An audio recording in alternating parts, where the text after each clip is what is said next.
are Paul Anderson, the coach from Chicago Jones, Joe Plack, the official from Deerfield, Christian Roten, coach from Edwardsville, Chris Minamo, Aurora West, George Sand, the coach from Plainfield, Matt Wright, the coach from East Moline, Caleb Parker, the athletic director of Champaign Centennial, and Ray Van Hoonigan, the coach of Galesburg High School. Hey, help me by giving them a big hand for doing all the work they do to get this doggone thing going, because we're making history.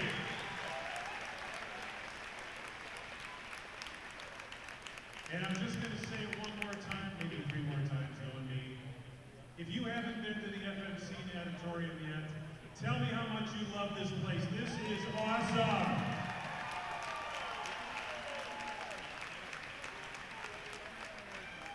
I'm putting in a plug. You guys might know me. I did Evanston for many years at the state meet. I got to tell you, FMC is pretty doggone fantastic. Thank you, FMC. Thank you, club. Thank you, everybody. Okay. We ask you to rise. Turn to our flag at the South Wall. We are so pleased to welcome Hinsdale South senior student Henry Sullivan. He will be singing our national anthem.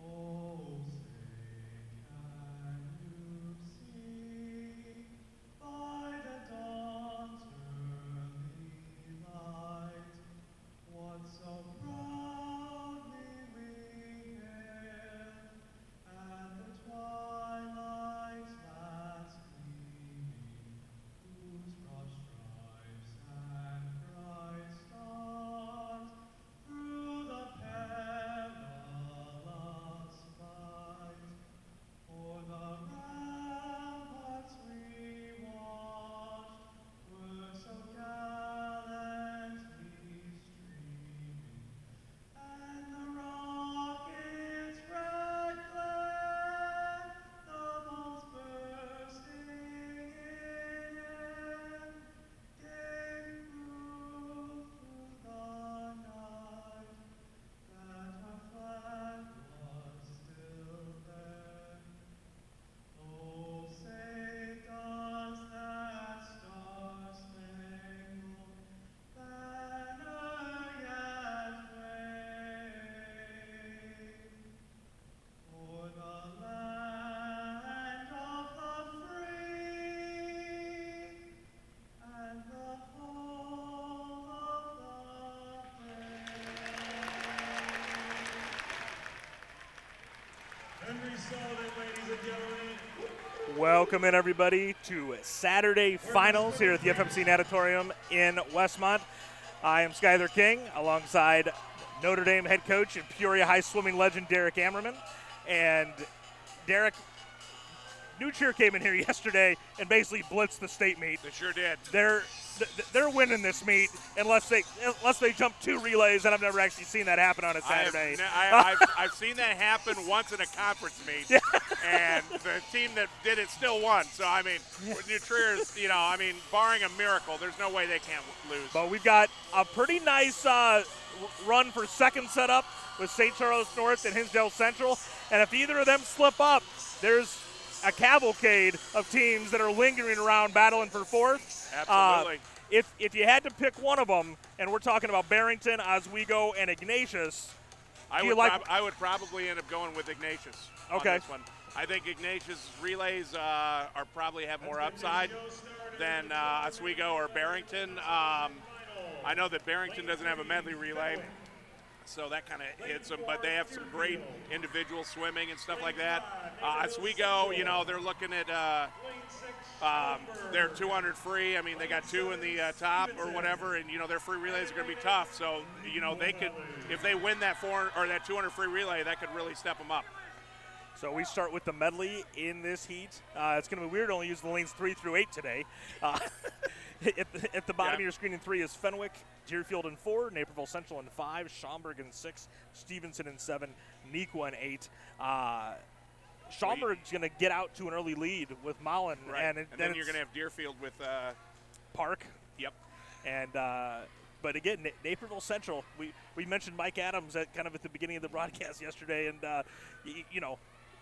Nobody in here can name any girls on his team, but right. he just cobbles it together. Absolutely. He's got a free relay in the top 6 later today. Yep. It's kind of similar for Hinsdale Central in a way. They have Kit Schneider, obviously, and they have Kramer. But aside from that, who do you know? Yeah. And but they, kids like that come in, the role players, and they do great.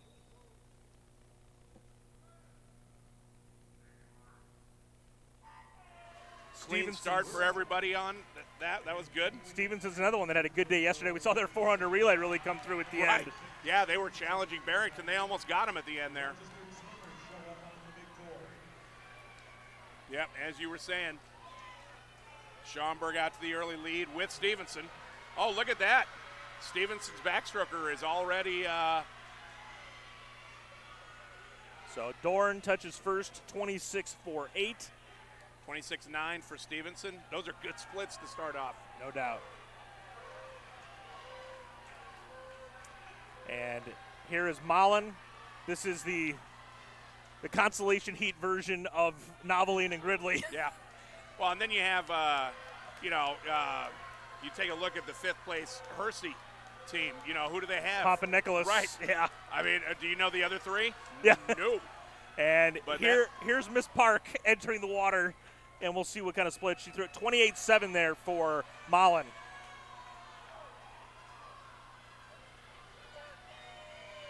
And I'm going to assume that they're going to be in the lead after this leg. And that would be a pretty good assumption on my part. Neek was in this on the outside lane. Yep. 23.72. 23.72. Wow, that is spectacular. I don't know if I've seen a 23 other than Mimi Schneider. Other than Mimi Schneider. 23.92, I think is what it was. So that's, look at Naperville Central coming on.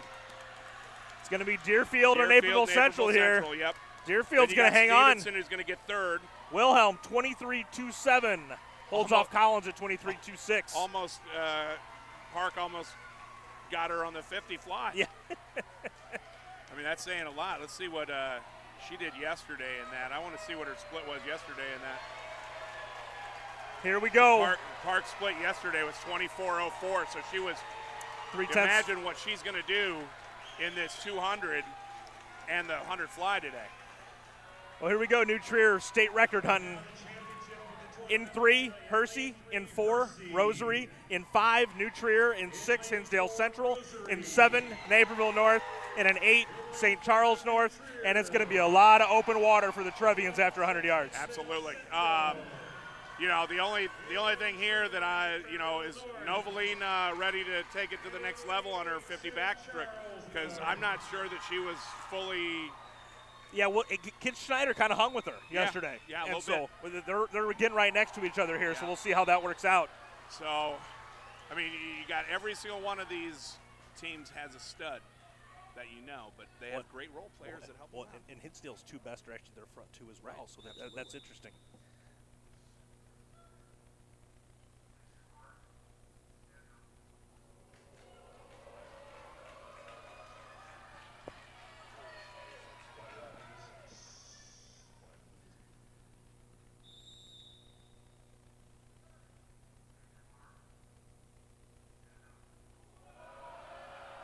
What's he doing? Something wrong with the starter? Might be an equipment malfunction. Let him hang. Let him hang. There you go. I don't know if I should be saying that on the air, but sorry.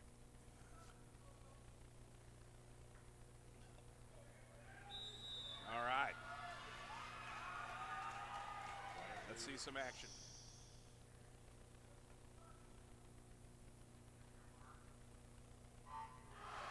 Only thing I don't like about that is when you do that, it kind of takes people off their game and ready to go. Big underwater for Noveline. Carly came to play.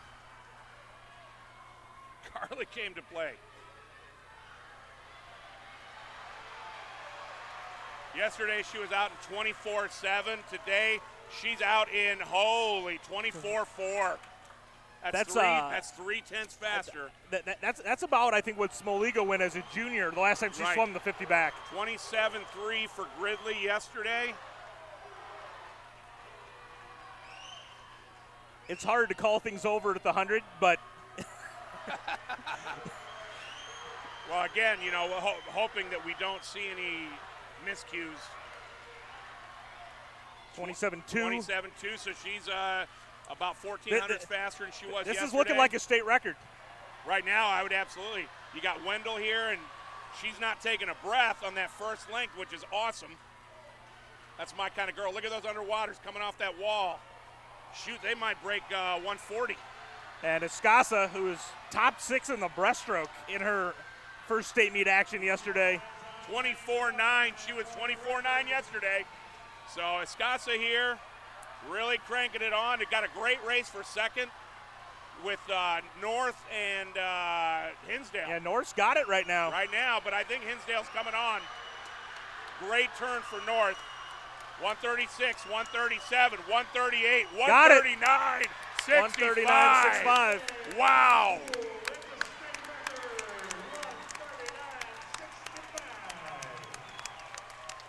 And Hinsdale does come back and get Naperville North. North moves up a spot. Yes. So that, I mean, you look at, wow. I mean, that you look at Noveline, Gridley, Wendell, and Escasa. I mean, congratulations, ladies. That's one of the best relays I've ever seen. And I've seen a lot of good relays, but wow. I mean, they were just on. So, I mean, congratulations to the other teams, but yeah, Hinsdale Central kept their seed, so they're looking good as far as securing at least one, if not third place, if not second. So St. Charles North did a nice job moving up. But that's, I mean, not that they needed to. We talked about needing the 2 relay jumps, but you sure just said, we know we're killing everybody, but you know what? We're going to kill everybody a little more. They sure did. And, you know, I mean, so what were they? 143.3, and they were just off that time today. Yeah. So, Rosary, did Rosary get third on that? Naperville North did. Okay, that's right. Yeah. Well, they don't. So, there we go. Get ready for awards here. Right now it says. Oh, that was yesterday. Never mind. It says finals, but it says in progress, but I'm not seeing anything yet. So. Yeah, it definitely showed Naperville North in third up on the board. Okay. I need to bring a pen and get a heat sheet next time.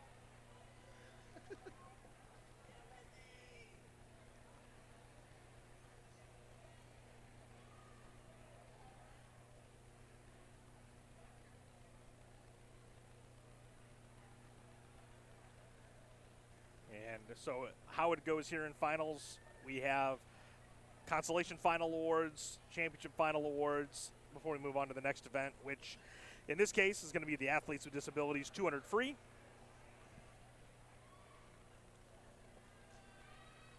the championship heat just concluded, lane 4 was disqualified. Oh. That would have been and that's Rosary. Teams, please report to the south side of the pool by the large diving platform. Unfortunately for Rosary, they were disqualified. Not sure what for. I would imagine probably a false start. Yeah. So they had a great relay. They had.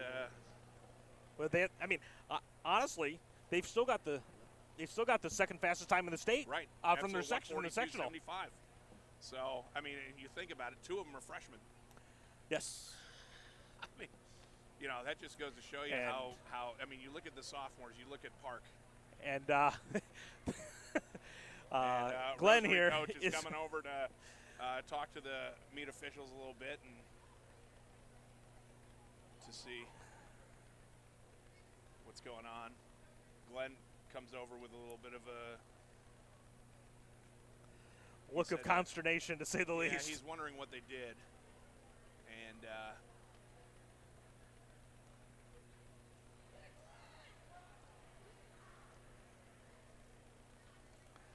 And I mean, you know better than me, being a coach. I mean, there's not a whole lot you can protest or? You can if, you know, I mean, not really. Like a couple of years ago, Rachel Kelch, her senior year, she ended up getting third in the 200, or fourth in the 200 IM, but she flinched on the start, and I actually saw it, and I turned to my assistant coach, Tracy Miller, and I'm like, ooh, they might have gotten her for that, and sure enough, they did.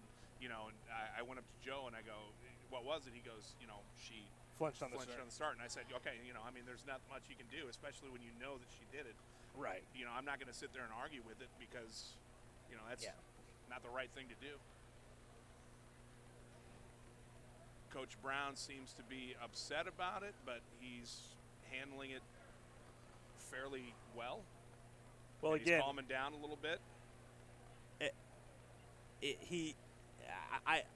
It makes you wonder what it was for, right? Because, I mean, if it's leaving early, I mean, I don't know.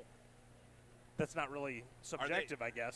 I guess my question is, are they actually using the blocks to determine whether or not they left early? I don't know if that's within the rules that they can. So it has to be on the judges, and you have 3 judges in each lane that are there to determine that. Not to mention the cross judges. So if you have 3 that say that somebody jumped, then you really can't argue with that. And so, oh, look at that! Yeah, we got there the we scores. Go. We got scores through. So St. Charles North actually moves up 2 spots now. Yes. To 4th. Yes, and that certainly hinders Hinsdale's chance to get second. So, but you know, like you said, that's why you swim the meets, to determine whether or not we can get second or third or whatever. So now you look at the other teams, St. Ignatius, Oswego, they didn't have any. Barrington. Yeah, they didn't have a medley relay, but they do, you know, they have great individuals to overturn that. So, I mean, looking forward to seeing how this all. They have more individuals than Hinsdale Central, not than St. Charles North, and that's St. Charles North. That's why they're the favorite for second, is because they have all that depth of individual talent. I mean, I will tell you, Ignatius and Hinsdale, and when we get to Saturday, I always start thinking, like, who's my preseason #1 team next year? And it might be Ignatius and Hinsdale duking it out. Right now, you know, you lose a little bit with Kramer. Well, Kramer's a junior. Oh, that's right. Kramer and Schneider are both back. Yep. And that's what. So I mean, and then Bocus is back. Yeah. Well, Prince, you do lose Tracy. Dinus, who's one of their relay swimmers. She was on all 3 relays. So, but you know, they always seem to be able to replenish. Well, the bigger programs tend to have that depth where if they need to fill in relay spots, they probably won't be as good as Dinus. But well, and then you have everyone else improves. The feeder programs like FMC, Hinsdale Swim Club, all of those, they're feeding into all these programs. You know, you look at these teams around here. You look at the Downers Groves. You look at the Lyons Township. You look at Hinsdale Central. You look at even Hinsdale South. They're all getting fed. No doubt. So I mean, and they just keep replenishing.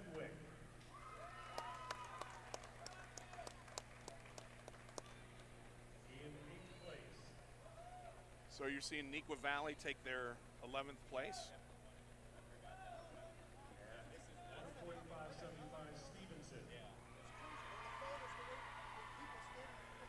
Schaumburg, wait. I had to locate him for a second. I'm not used to seeing him not on the blocks when they're getting their awards. Yeah. I think we need to bring back the podium. You know, to be perfectly honest. I mean, you know, but this is the first year we're having it here. You're going to have glitches when it happens the first time. And you know what? They're going to make changes, and they're going to come back next year, or at boys season, and it's going to be way better. It's going to be a lot smoother. And, you know, Dave Krodiak, the aquatics director here, was telling me, you know, we're always going to have some speed bumps. Well, it's a huge undertaking. Absolutely. And like you said, when you're doing it the first time. Right.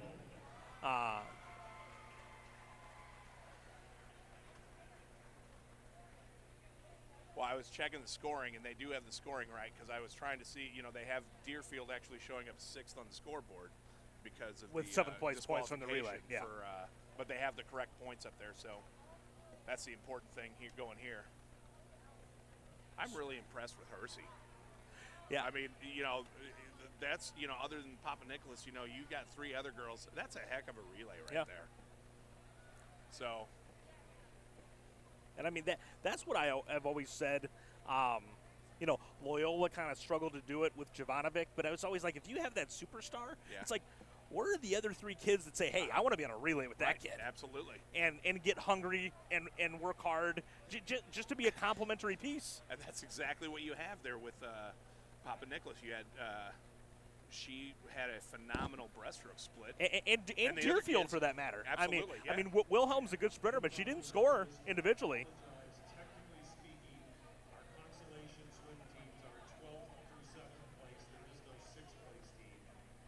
So 12th place is Yeah, you look at Deerfield here. You've got a 27 backstroker.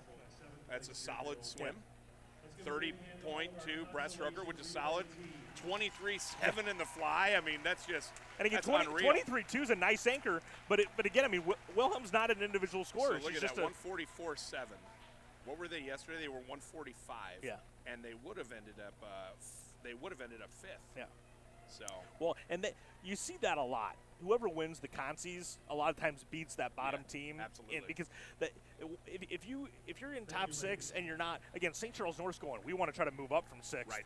But a lot of these schools that aren't competing for a trophy are going, big exhale, we locked it in, baby. We're top 6. Well, and you look at this. I mean, Hinsdale Central was only a 10th away from losing 2 points on that too. So. 144.07 St. Charles North.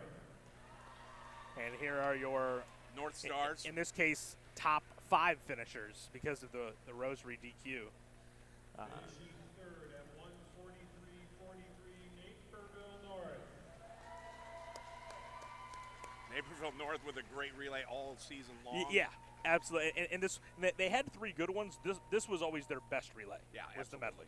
Well, because you don't have Gridley and Noveline in the West Suburbs 2 relays. Yeah. Again. So. Hinsdale Central. Hinsdale Central with an outstanding relay. And again, their front half is back next year. Yeah.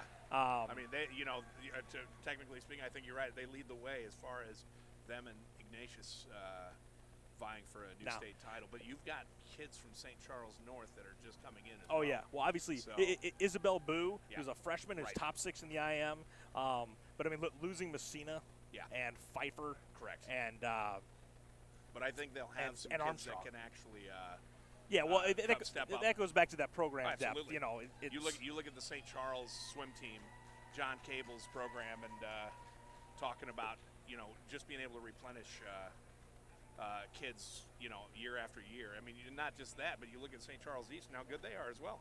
Yeah. So. And again, it's if you have the you're rowing in the same direction, right?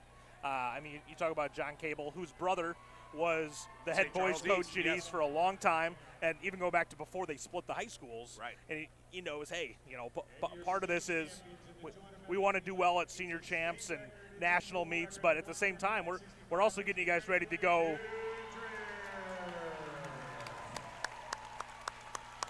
And speaking of feeder programs, state record. You got Alexis Keto, who coaches New Trier Aquatics, and then you've got Wild Alessio, who coaches Wild. So you've got 2 programs that are feeding into New Trier there.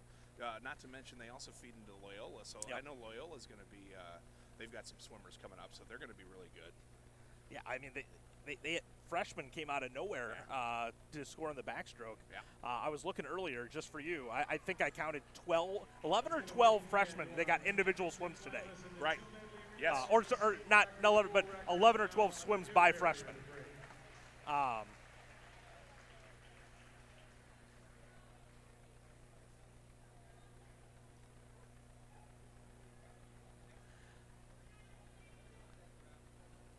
And so they're going to clear off here, and now we have our athletes with disabilities 200 free. 1 heat, 3 swimmers. Tessa Van Wyck from Andrew is going to be in 4. Savannah Zerbel from Bradley Bourbonnais is going to be in 5. And Miranda Luddington from Highland Park is going to be in 6. I mean, I'm looking at these swims, you know, these records and all this, and I'm just like amazed at how fast these guys could go. I remember when she swam that. Yeah, I really remember that might have been when that first year. Yeah. But yeah, Netzel was unbelievable. I think I'm not sure. I want to say she was 100% blind. I'm not 100% sure about that, but I just remember how ridiculous fast she was.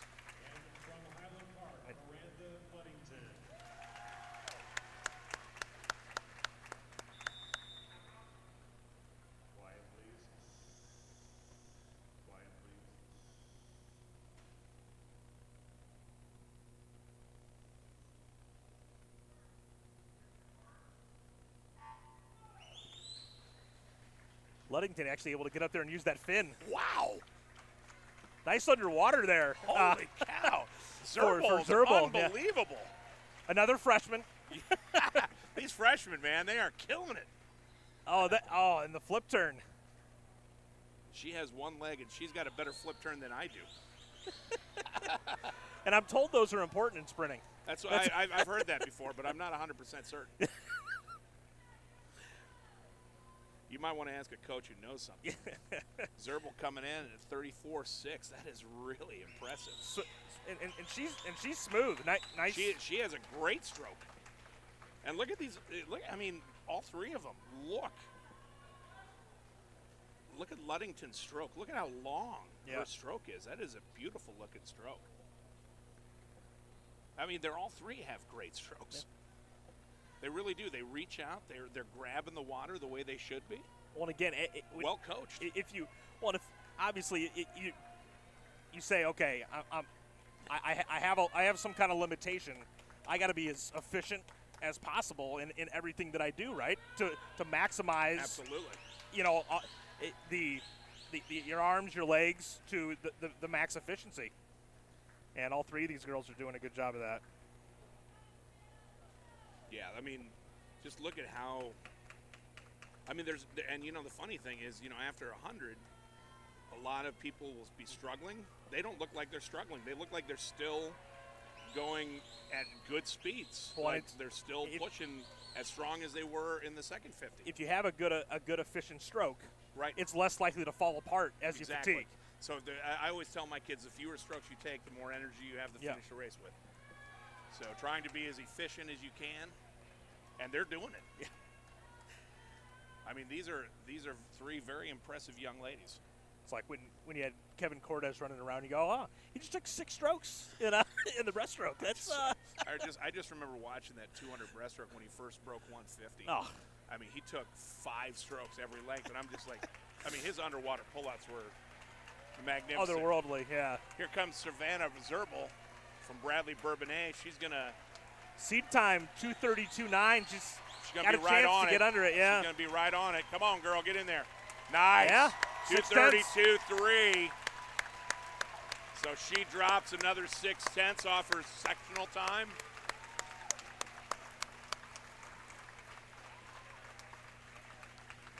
Other ladies, Miranda was at 3:16 at the sectional, and Tessa was 3:24 at the sectional. So still small chance to get under those. Correct.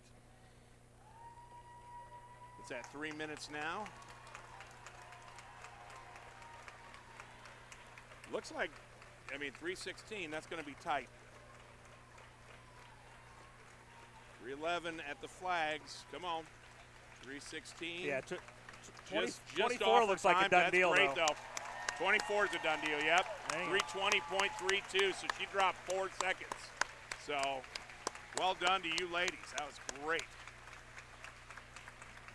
And here's another chance for St. Charles to move up and get at least a point. Or 2 points, actually. Yeah. Because Paige Armstrong head-to-head with Piper Wood Prince here in the middle lanes. Joining them in 3, freshman Renee Tan. In 4, Kayla Newman from Highland Park. Woodprints and Armstrong are in 5 and 6 from Ignatius and St. Charles North, respectively. In 7, Gianna Capello, Downers North.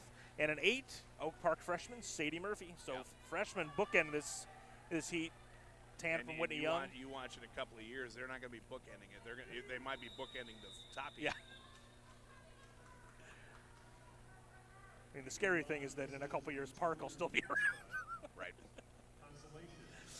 In lane 3 from Whitney Young, Renee Tan. But I'm not so sure that, Highland Park, Kayla Newman. you know, what if Park decides to swim something else? From St. Ignatius, Piper Woodprints. Yeah. Just anything that Hayes isn't swimming. Why not? St. Charles North, Paige Armstrong. You know, I thought about that. If you had, they're both sophomores, they could both theoretically come in next year and the year after, swim 6 different events, get 6 different records. Well, the problem for Park is one of those events is the 100 free, which Hayes just set the state record. I'm still not. I still will not count out Carly Noveline today. Oh no. Especially after she went to the backstroke. No, I got to stick by my picks. I picked Noveline to win the 100 free. Yep. I got to stick by it. Kayla Newman had a terrific start in underwater. She's out first. The only thing I don't like about this pool is they don't have touch pads at The far end. Yeah. So Kayla Newman's bringing it today. Well, again, she's out quick, 25.5. We've talked about the different styles of swimmer to swim the 200 free. Correct. And again, you got nothing to lose here, especially Highland Park. They have no Go team. for it. Yeah, I mean, if you die, you know what? You took it out with some yeah, guts. at least you're not getting out of the pool going, man, I had more left. Right. I mean, so you look at Piper and you look at Paige. Right now they're in last place. but they're the ones who are conserving their energy so they can make a coaches are probably telling them hit the third 50. They've both got distance backgrounds. Yep. Well, you got Kayla Newman out 53. She's either going to have the swim of her life or the pain of her life on that last 50. Yeah. And it could be both. Yeah. But yeah, Newman hanging on here. We'll see what this third 50 split looks like. Look at Capello. Yeah. Capello's bringing it. 28.9, 28.6 for Capello. So Newman was 151.9. She was out in a 54.1 yesterday. They're actually still faster than Armstrong and Prince. Prince is really fading. Yeah. I got to tell you, though, I mean, Newman looks like she's fading a little bit, but she was 151 yesterday. Yeah, she's going to end up winning it today. And here comes Tan, late charge. 151.2, so she dropped several. I mean, holy cow. She went from a 151.9 to a 151.2. Yeah, That's another 7/10. 7/10. So she dropped 5/10 from the sectional. So. Armstrong drops to 11th, which it kind of gives back what they gained in that medley relay. Unfortunately for St. Ignatius, Piper's swim wasn't as good as it has been. All right, so you're coaching Lillian Reeder. What do you tell? I mean, because you either got to tell her, don't try to win, or you got to try something. To be perfectly honest, I would probably tell her I'd tell her to swim her own race, but trying to keep it within a half a body length to a body length of Park if you want a shot at the title.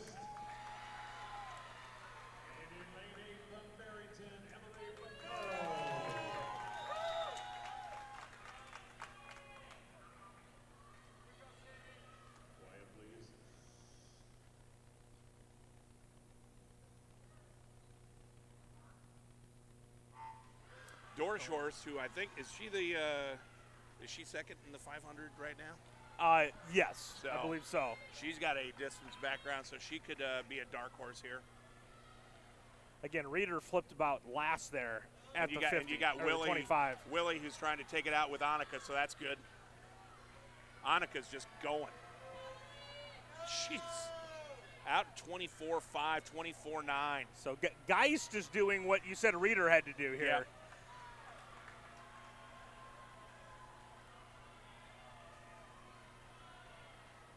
Willie's staying with her. But those, I mean, you take a look at those turns from Park. Yeah. I mean, I think, what do you call it? Willie's out swimming her to death. But look at those underwaters from Park. Those are unreal. I said Geist. I'm sorry. Yeah. No, I knew what you meant. But it looks as though, right now, Baccaro's probably pulling what they normally do, which is, if they're behind, they'll start catching up to people and picking them off. Looks like she's going to give Willie a run here in the last 50. Baccaro's charging nicely from 6th to see if she can go. 27-1, so if she goes 27 again, I don't know, this is going to be tight. She might go under.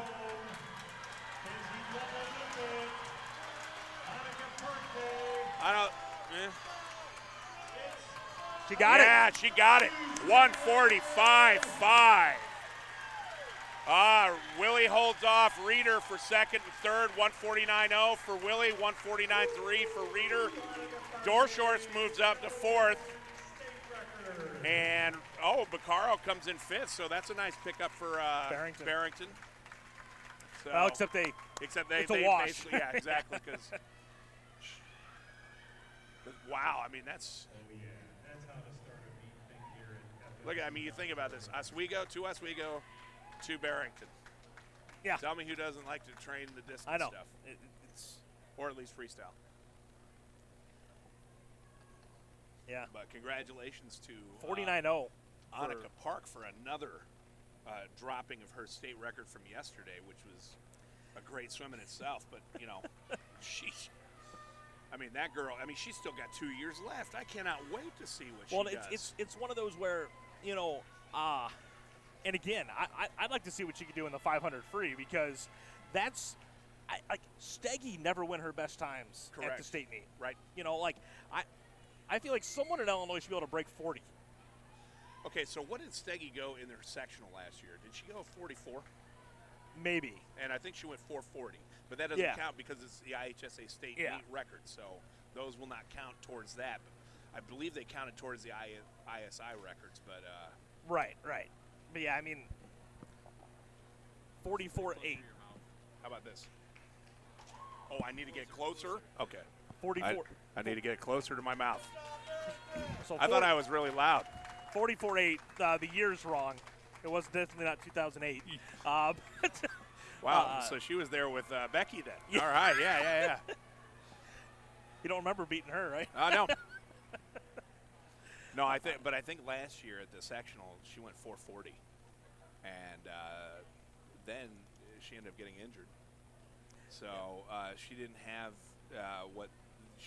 as good Olympic trials as she wanted to. But I believe she's now at Tennessee, or no. I'm sorry, her sister's at Tennessee. She going to Arizona? Yeah. So, I mean, that girl, both Steggies, I mean, unbelievable. And, it's funny, Kristen, I believe her first college was like Virginia Tech or somewhere, and she had never swam a mile, and then all of a sudden her coach put her in the mile, and then she broke the school record. Well, she was never a pure drop-dead sprinter. When she was on the squad, Czak hadn't really come into her own yet, Right. and so they needed someone to be that designated sprinter, and it was her. Here we come with the Athletes with Disabilities 200 award ceremony. 3 great swims. Third place time in 3:20:32 from Andrew Tessa coming out here. Tessa Van Wyck from Tinley Park. Andrew with a really nice drop. swim. 4-second drop for her.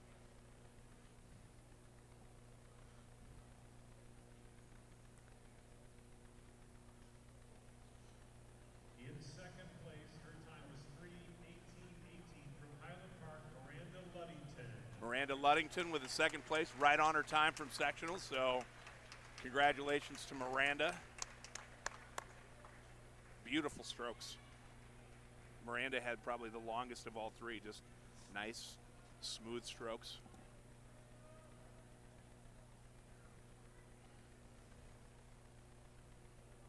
And then, again, Zerbal, you're another one of your freshmen. Oh my God! Well, not only that, but I mean, she has one leg. She got off the block, and her underwaters were absolutely amazing. I mean, she's better than quite a few of the kids that I have on my team. You know, I mean, that just goes to show how strong and powerful she is. Yeah.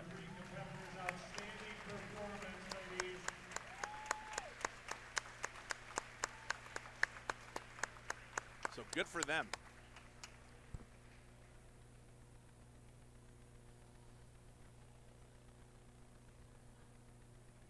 So talk to me about rest on Saturday. You have these awards that takes up as much, if not more, time as the actual event. So if you have someone coming out of a relay to swim the IM, how long are you having them warm down for?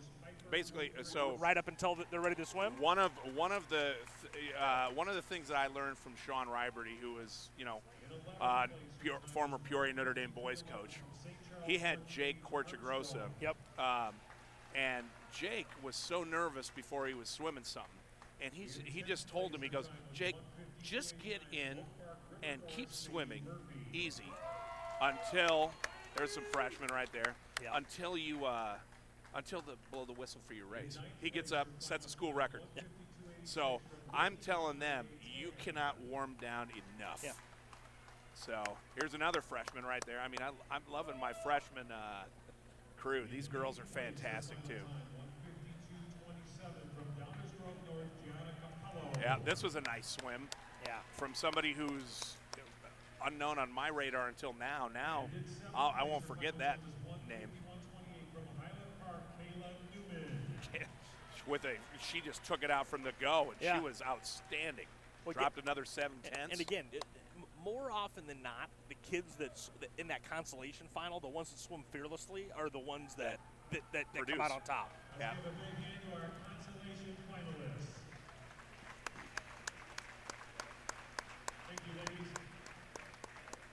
Yeah, if I'm a coach over there, I'm saying, okay, you get your picture taken, get there, get some water.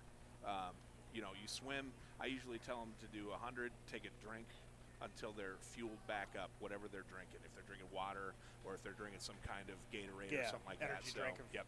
Whatever they've got. Right.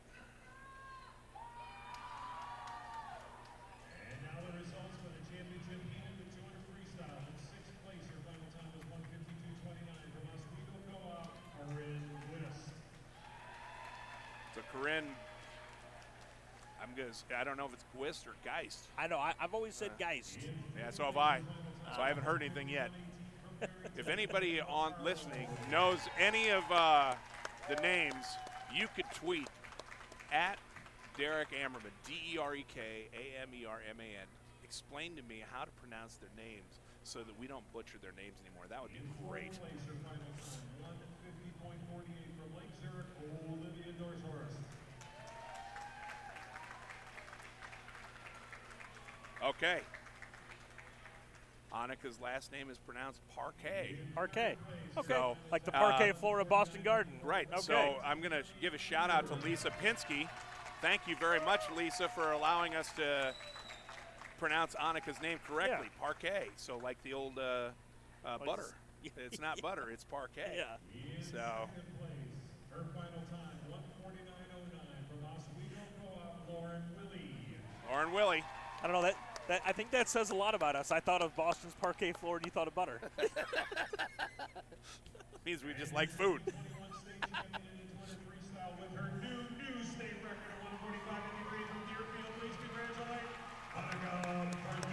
Parquet. Hey, oh, see, our guy McCaffrey. I was going to say McCaffrey's going to know.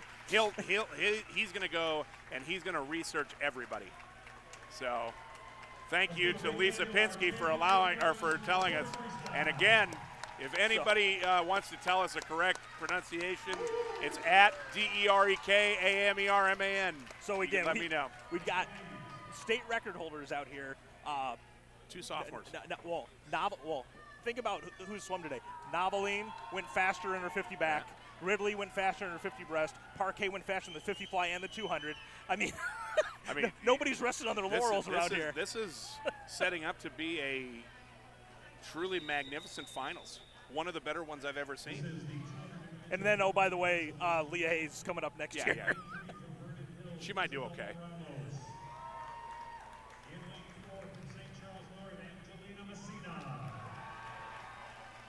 So St. Charles North with a chance to move up.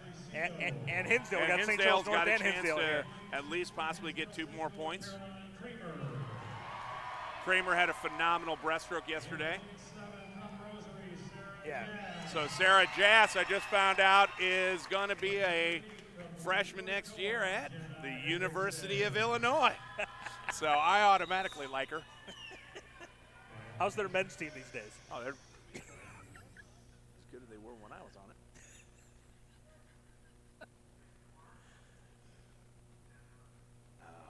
Man, I think if you go back for an alumni meet right now, you guys win. I beat all my guys. Yeah.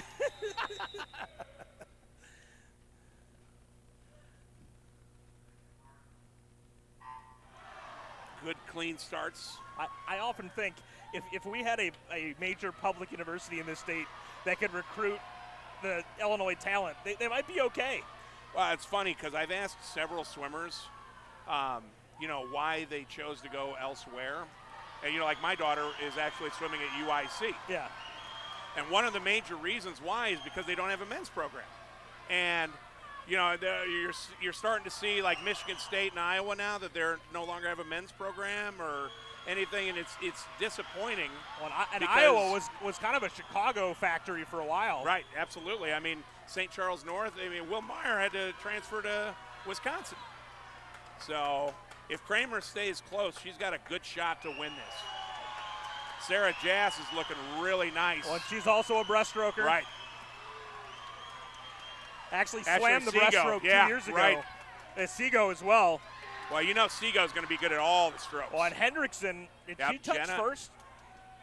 No, just behind Joss. Just behind Jass, yeah, or Joss.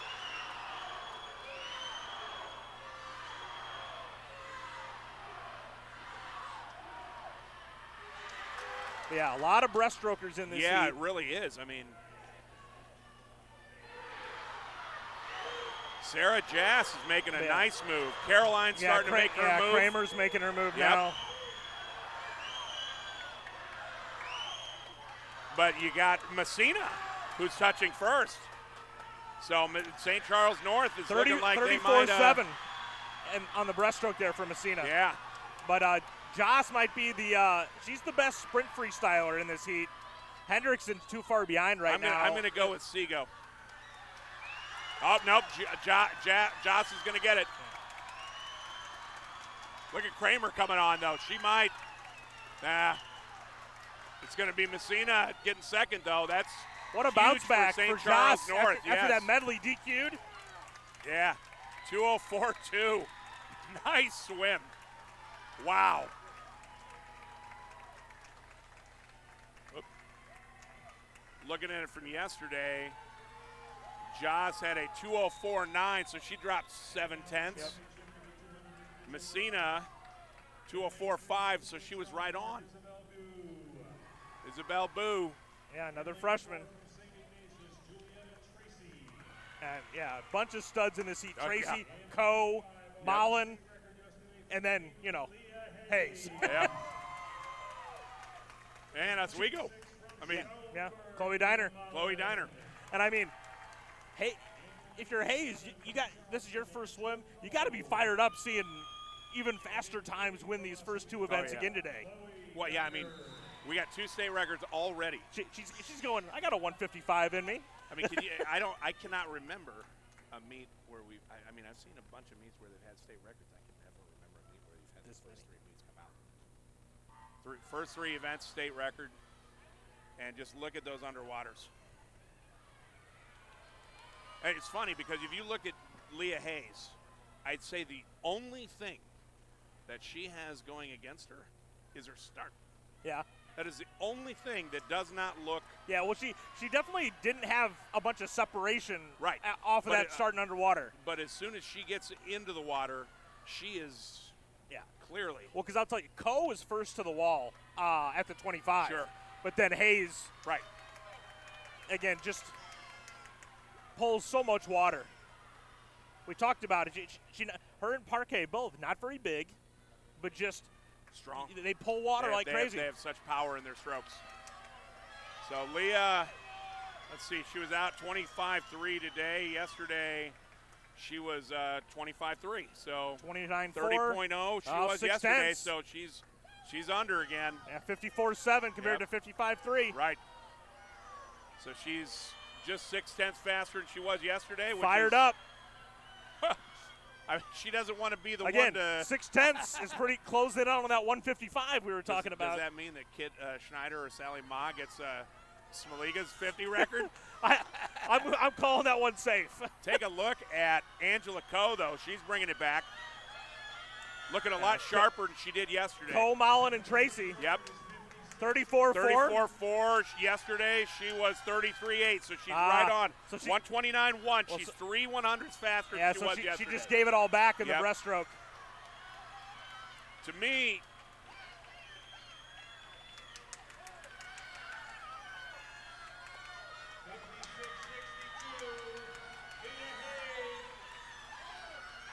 and she's got it, 156.3.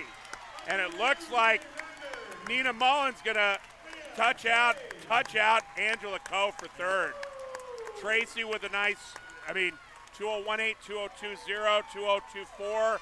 This deserves a stand-up from us because that's a state record. And not only is that a state record, she annihilated the state record that was before. Yeah, that's like what happened when Sam Ida went out and broke the boys' record by 2 seconds. I mean, you're not supposed to break state records by multiple seconds. No. We've done it now. Three events in a row. Yeah, just like yesterday. Oh no, because the medley relay they didn't get it yesterday. Right. So. Yeah, we've got an additional record. Yeah. Of course, Gridley and Novelli are going. Well, we were already on that record. Were there 4? Well, so Hayes twice, Parquet twice, and Gridley in the breast. So 5. That's 5. So now we're looking at 6, 7, 8. I mean, it's 8. Even if you count the re-break, 8 records. And I don't think I've ever seen that. That's what I mean. The suit year, there was a good amount of records. Yeah. I don't remember how many. That might have been the last year before I started calling these meets. Yeah. So I don't have. I don't think it was 8 though. I know, on the boys' side, I know Overholt broke the 200. Kevin Overholt. Burke Sims broke the 500. Yeah. The breaststroke was not broken. Elliot. He was the one who broke Gunn's record, wasn't he? Burke Sims. Yes. So he went from 426 to 424 that year. Well, Gunn's record was actually 25. Okay. That's right. 425.8. And his record. Weinberg's 438 flat. Yes. And then that record lasted all of 2 years. And then the boys just came to work. Well, that was the crazy thing, is that a lot of those records didn't last. I think Nutrier set the 400 record that year in 09. I think Mike Dominski set the fly record in 09. So there were about the same number of records on the boys' side. I don't remember the girls' side as well. That Dominski name's pretty tough. Yeah, they had a few they had okay a ones. Pretty decent swimmers. Here's the thing about Nutrier. If there's siblings that come through, they always say it's like, which one was the bad sibling? Oh, the one that got bottom 6. Right, yeah. That's nice. But there usually wasn't one that got a bottom 6. Yeah. So I was just watching Angela Coe walk by here. I was talking about her yesterday. Yeah. I talked to her this morning. She just said yesterday she was kind of nervous, and she feels a lot better now, and Well, and that's what I say about freshmen is it's hard for me to pick freshmen to score because it's you can say whatever you want. The crowd at the state meet, and it was even more true when if you walked into Evanston as a freshman, you get intimidated. I mean, that is an intimidating experience when you have 4,000 people all screaming and top of their lungs, and then all of a sudden you hear the whistle and it's quiet. And then Evanston, more than any other, it's like they're on top of it. Oh yeah, absolutely. That's an amphitheater in the purest sense. All right, we got some awards coming up now for the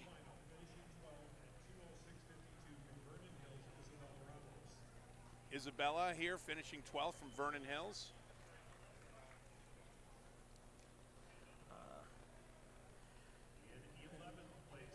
And Ramos, just a junior. I mean, if you look at the IM, Mullins, the only senior in the top. Right. And then we got half the bottom 6 and 5 out of the top 6 back next year. And we talked about, but you kept saying, you never know what she's going to do next year. True. Right. But even so, even without Hayes, the time it takes to get 6th place might be better next year because of all these returners. Right. Absolutely. Caroline Kramer here talked to her parents last night. Actually, they were so pleased with her 102.9 and that 100 breaststroke. Yeah. And she's just a junior. She's still got another year to go out. I know that her brother actually is the starting center on the University of Illinois football team. And shout out to my boys from Illinois. Hopefully they can keep winning like they did last week against Minnesota. I mean, football is not this state's forte. I'm way more surprised about how mediocre the basketball team's been, even though they had a good year last year. They're going to be tough this year. Because I mean, we produce a good amount of linemen in this state, but I mean the skill positions not as much. Yeah, and you know what's funny is this year I've actually been announcing at my home football game. Yeah. So I've been getting to know the football coaches a little bit more, talking to them. You should see all of the preparations that states outside of Illinois do that are far and away better to prepare their kids, and why Illinois doesn't have as many great football athletes, because other states are prepping them earlier. Now, most of the time, though, for ours, the really good skilled players are kids that do 3-sport athletes. Yeah. So, Chloe Diner here with the 6th place finish in the 200 IM. Oswego's having a nice meet so far. Yeah. Again, we talked about it yesterday, kind of the non-perennial powers, Ignatius, Oswego, even though Oswego almost turned themselves into a perennial power through Grace Cooper, Georgia White, and well, you had Mari Krause as well. And they set that state record. In the 400 relay. You got a freshman here, Isabel Boo. She was really, great swim for her. Another freshman that we probably didn't. Well, and again, you talk about those club swimming factories. We talked about St. Charles, and they'll occasionally give you a freshman that can get top absolutely. 6. So Julietta Tracy, like I told you yesterday, we swam them the first meet of the year, and afterwards we invited them to stay, and we gave them Avani's kitchen cooked. And our girls and their girls and Moline and Danville all spent their time, and they all did a getting to know you thing. And Julietta led it. She is such a great leader, and just a tremendous young lady. So Angela Coe right there, another tremendous young lady. Why not? Nina, our lone senior in this heat. So Nina with a fantastic swimming career for Illinois high school swimming. Not sure where she's going to college, if she's picked yet. So another new state record. Leah Hayes.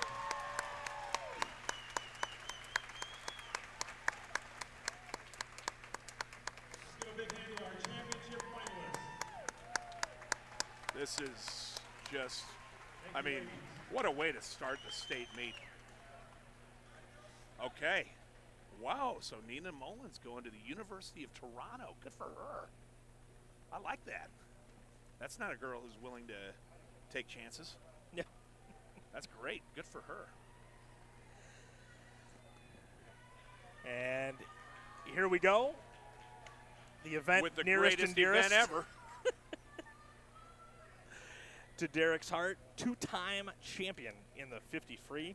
And then, of course, somehow he screwed up and his first daughter swimming the 500.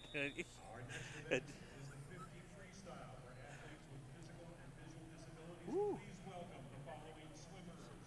In lane 3 from Lockport, Ellie Fontanetta. All right, you got Fontanetta here from Lockport in lane 3. Tessa Van Wyck. You gotta love people. Tessa Van Wyck already swam the 200. Savannah Zerbal. Zerbal, the winner in the 200 free. Yeah, she's gonna. From Villapart Co-op, Mary Hessler. I haven't seen Hassler yet, so this is her first event. I saw her at the sectional. She must be the Derek Ammerman of this field, only swimming shorter events. Yeah, she's swimming the 50, the 100, and the breaststroke today. Okay, so she's smart. Yeah, so you got Ludington here again, swimming the 50, and then Hannah Ostrander. And Zerbal's the top seed here by a fair amount. Oh, you got 2 of them from Lockport. Good for Lockport.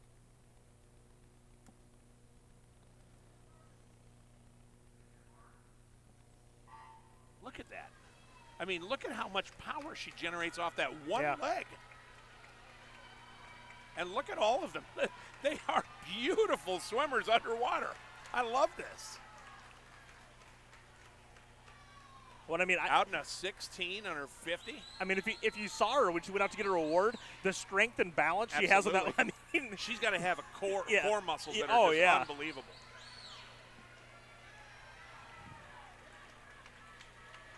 It's that whole, they say, 32.8. Good for her. Yeah. Another 4/10, 33.2. Okay. There's Hassler. That's a 39.7, time drop. That's a time drop. She was 40.1. Good. Landrick, 42. She was 43.0. Yep. 43.4 for Ludington. Yep, she dropped as well. Yep, that was a 2/10 drop. 55.8. She's going to be off just a little bit, but that's okay. Fontanetta coming in 59.2. And then Ostrander 117. So she's going to be close. Come on, Hannah. But yeah, I mean, it's like they say, like if you lose your sense of hearing, your other senses get more acute. Look at that. That's a 2-second drop right there. Love it. Yeah, exactly. And same thing. You got the one good leg, and you got all that power in there. That's usually in 2 legs. Because she's obviously not even standing up in the normal crouch to get all that power. Correct. And so, I mean, she's down in what is kind of a prone position. Yeah. So good job, ladies. That was all right. So, if that's your gal from Aurora West in lane 3 there. This is one of the events where we could see a different winner other than the number 1 seed. Yes. 300 separates first and second, and that's not including Gridley, who's just 2/10 behind. And so Schneider and Ma were both under 23 yesterday. And then there's some separation. Gridley 23.2 is third. But here in this first heat, at the bottom of screen 3 is Annabelle Olivo from West Aurora. Katie Kane from Fremd is in 4. Hannah Shimada, Northside College Prep, is in 5. Julia Pfeiffer from St. Charles North is in 6. Gracie Colvin, Rockton Hananega is in 7. And Michaela Durkin, Rockford Guilford is in 8. Guilford's a school that's kind of been dormant. They were very good back in your day, 80s, early 90s on the boys' side. John May, one of my dad's good friends. Oh yeah, he still likes to write. He doesn't email. Likes to write handwritten letters.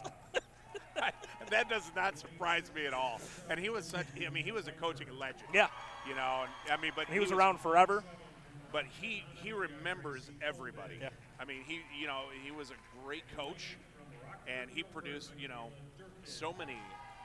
Even up to when I was up, Brad Boswell was my age, and double champ. Well, and then you had, even in his diving program at the time, he had Tom Wright, who was a 3-time state champ. But actually, I think it might have been 4, but yeah. No, Marty Turek won his freshman year. Okay. Yeah. Another Hinsdale guy. Yeah. I'd give it to lane 6 right now. Nope, that was. Olivo looked good in 3 too. Yeah. Oh, look at that. That is too difficult to call. I'm going to give it a 5. 5. Shimada got it. Yeah. The senior from Northside College Prep. 23-5, 23-6, 23-6, 23-6, 23-7. Wow. That is awesome. You don't get any better than that. That was tight heat. We expect this one to be another tight heat. Up top of or bottom of your screen in 3 is Jenna Kerr-Barrington. In 4 will be Gridley from New Trier. In 5, Kit Schneider from Hinsdale Central. She's the #1 seed by 3/100ths over Sally Ma from Urbana University. In 6, Isabella Chow from Kenwood, freshman, will be in 7. And Audrey Mahoney down her south in 8. And so again, in order for Hinsdale to stay within the hunt for the second place trophy, I would say that Kit's got to win this. Yeah, but she's got the backing. You look at those Hinsdale Red Devils behind her. They've been known to show up for a state meet. Every now and then, I've heard. I think they outlawed body paint because of kids when I was in high school. We had some oil-based stuff, and it got on the railings. Oh, I remember that too.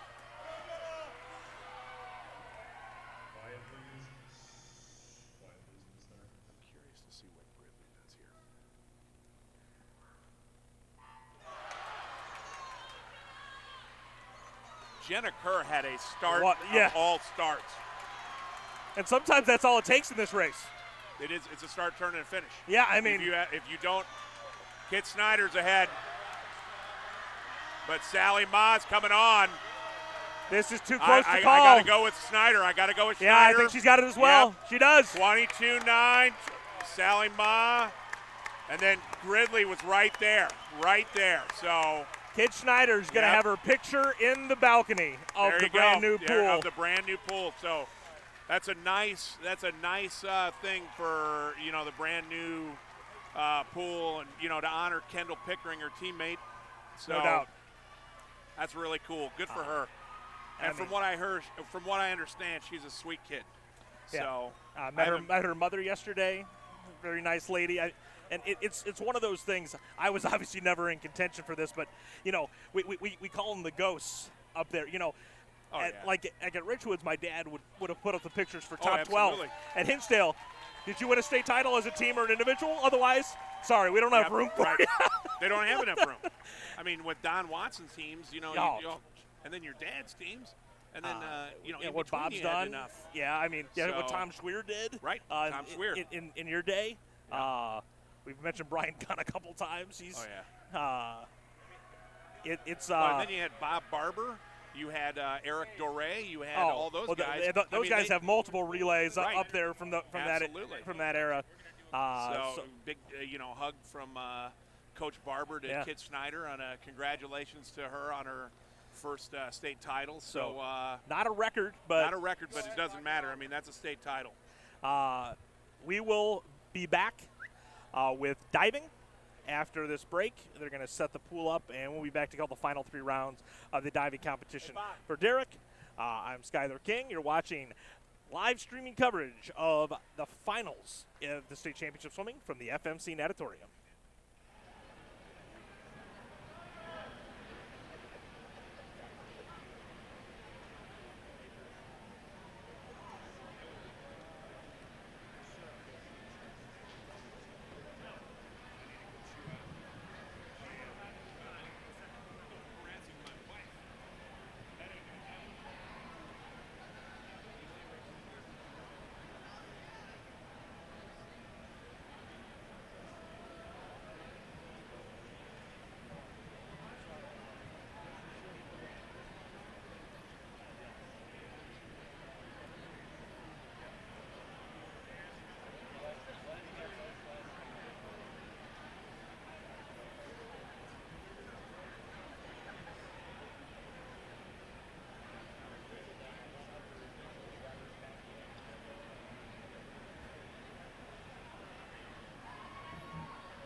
First, in the Class A for students with physical and visual disabilities, in the 50 freestyle, we recognize her time of 59:28 from Lockport, Ellie Montanetta.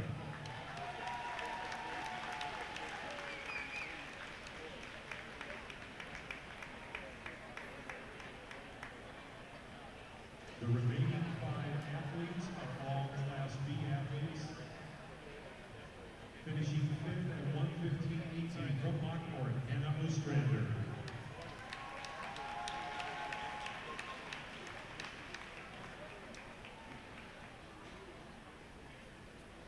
Finishing 4th at 43:43 from Highland Park, Miranda Lovington.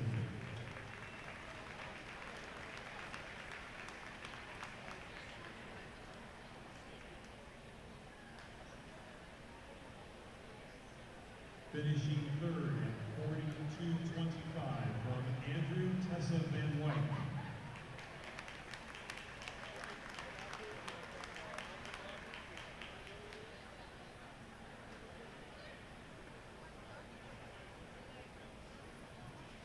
Finishing 2nd at 39:74 from Willowbrook Co-op, Mary Hassler.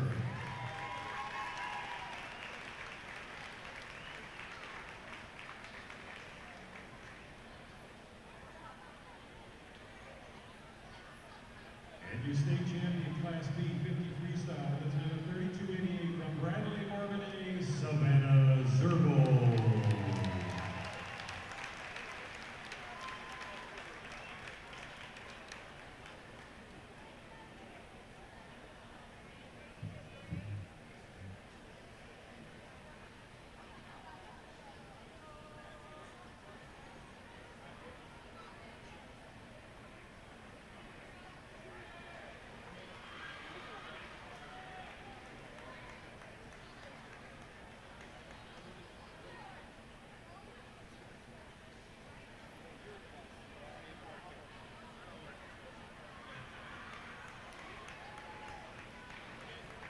And now we recognize the consolation finalists in the 50 freestyle in 12th place at 23:77 from St. Charles Lord, Julia Piper.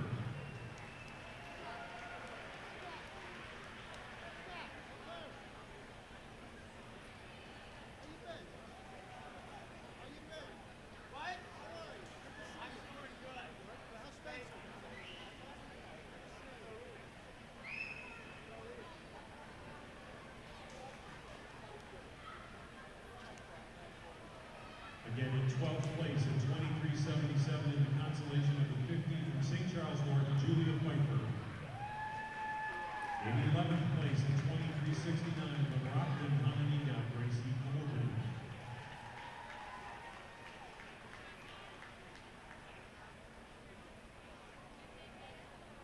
In 10th place at 23:65 from West Aurora, Annabelle Olivo.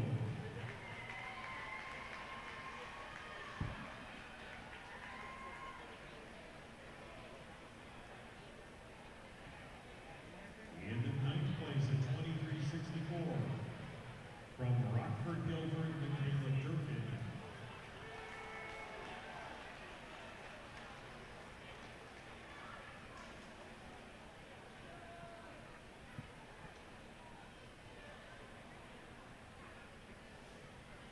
In 8th place, her time was 23:63 from Frem to Katie Kuhn.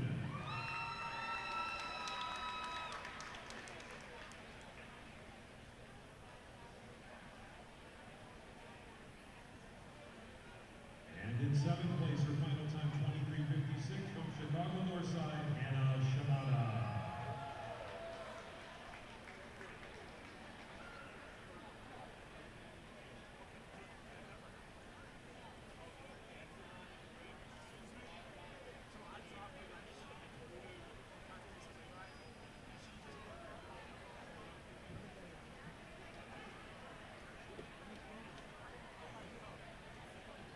Let's give a big hand to our consolation finalists in the 50 freestyle. Thank you, ladies.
give a big hand to our champions and finalists in the 50 freestyle. Thank you, ladies. Hey fans, I hope nobody parked in a place that they shouldn't park today. Make sure you're not parked in any of the lots for the other area businesses. You may be towed. Thanks for your cooperation. Hinsdale Boosters is providing tasty snacks and lunch items. Please don't bring it outside food to the natatorium. Please support the Boosters Club. They worked hard to get this meet going. Let them participate in some of the goodies. Urban Tri-Gear is open in the upper southwest corner of the natatorium for your last minute swim meets. And remember, wear a mask when you're inside the natatorium. Hey, it's time for diving. We're going to get a pool set up for diving. We'll be back soon. Be ready.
So fans, please, please, please.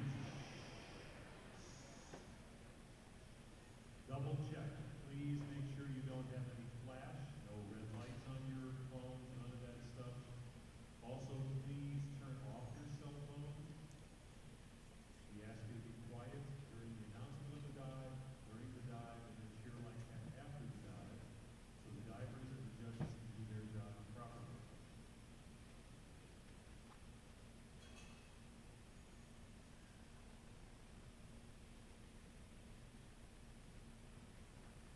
And one last thing. Welcome back, everybody. Almost time for the diving finals. And we have 3 more rounds for the top 12 here to determine the order. Unlike in swimming, if you're in 12th, hypothetically, you can go all the way up to first as long as you score enough points. So there's no top 6, bottom 6 lock-in like there is in swimming. Allison Blumenfeld from Hersey is going to lead us off here. Reverse 1.5, 2-1 the DD.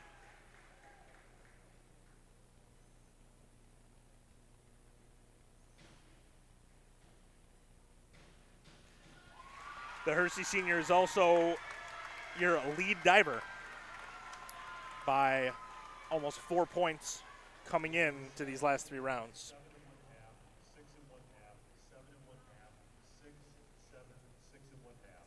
44 points on that dive, 379.50. Here's Wadowski with a required reverse dive and pike.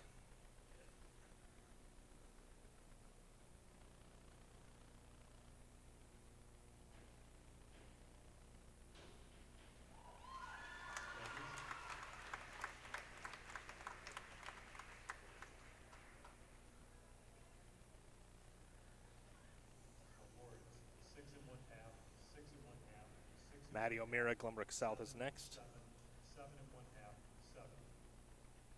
Maddie O'Meara, 3 Wadowski 34.85 on that dive, 334.75 total.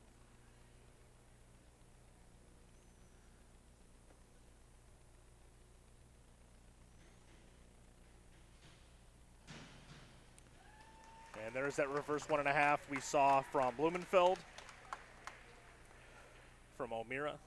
She went a little far out from the board on that dive. Will probably cost her some points off of what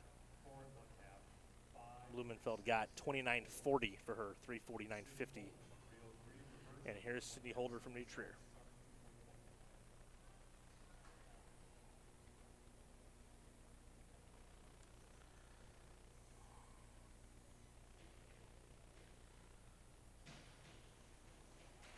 There you go, reverse 1.5 again. The 3rd time we've seen that dive just in this round. Out of 4 divers. 6, 6, 6 1/2, 6 1/2, 6 1/2, 6, 6. Marty Howard at 401. 38.85 for Holder, 365 even. Here's Marnie Howard from Normal West.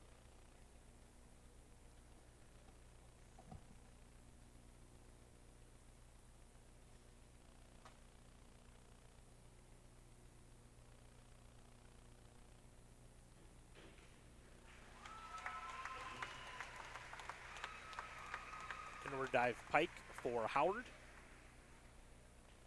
Awards, 7 1/2, 7 1/2. 33.75, 7 363.10 total. 7 1/2. Taylor CK, 303 reverse, 1 1/2. And here's that same reverse 1.5 for Taylor CK from Lake Forest.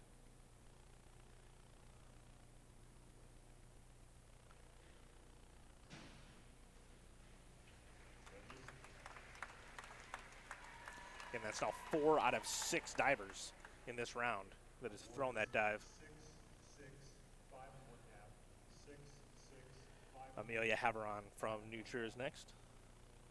Julia Havron, 105, forward. CK 36.75, 346.95 total.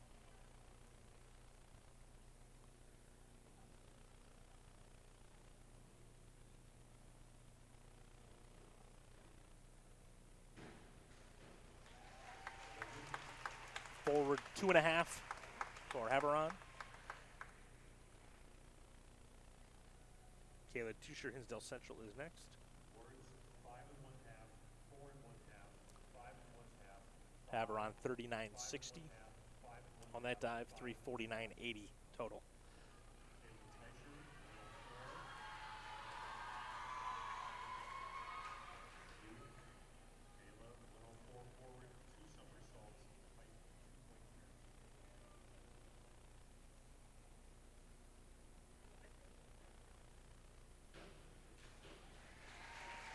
Over 2 somersaults and pike for Teicher.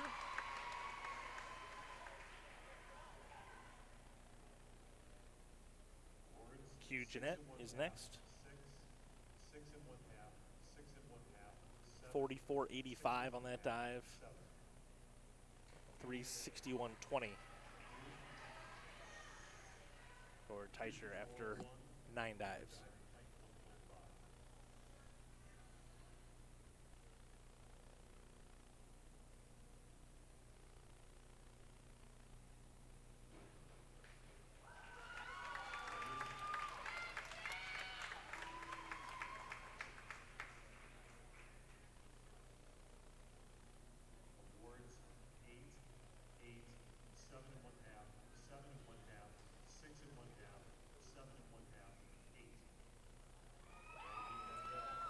$34.50 for 342.95 for Jeanette. This is Maggie Bendel from Cary Grove.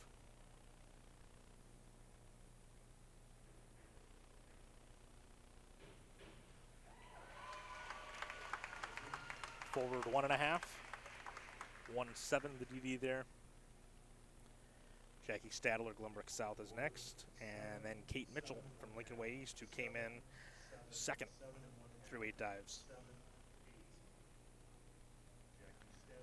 36.55 for Bendel, 348.70.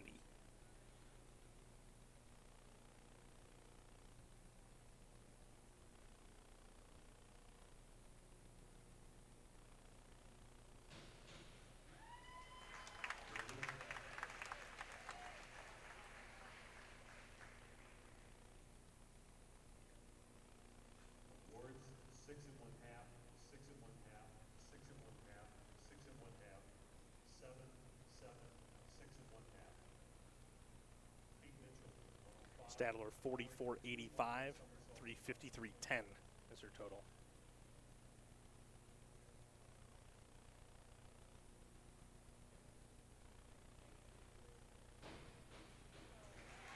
Forward 2.5 for Mitchell, who is our final diver in the rotation. So we are now about to start round 10. Forward 2.5 in tuck. Awards 7, 6 1/2, 6 1/2, 6 1/2, 8, 6, 7 1/2. And Mitchell 48 even, 379.50, and she is your new leader. Here's Blumenfeld, who now finds herself in second.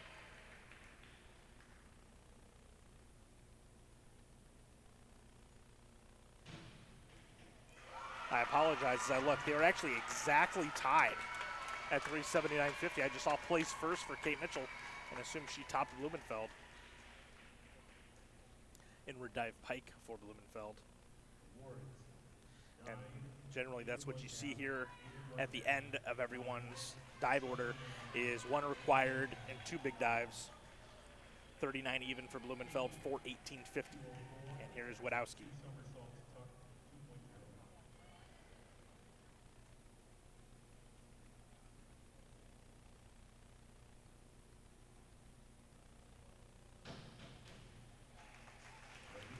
Back to somersaults in tuck for Wadowski.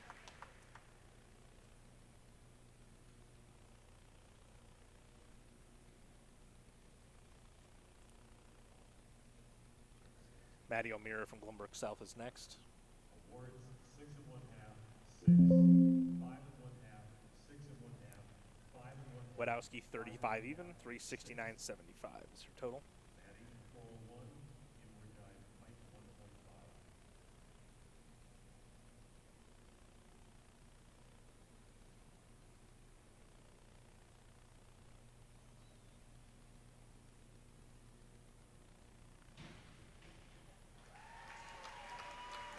dive pike for O'Meara. Sydney Holder from New Trier is next. Awards 7 1/2, 7, 8, 8 1/2, 7, 8, 8 1/2. Sydney 401. O'Meara 35.25, 384.75 is her total.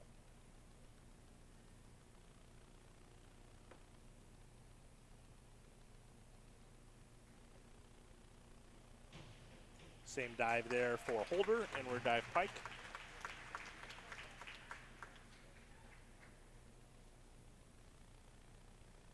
Awards 8 1/2, 7 1/2, 8, 8 1/2, 7 1/2. 36 even for Holder, 401 even is her total.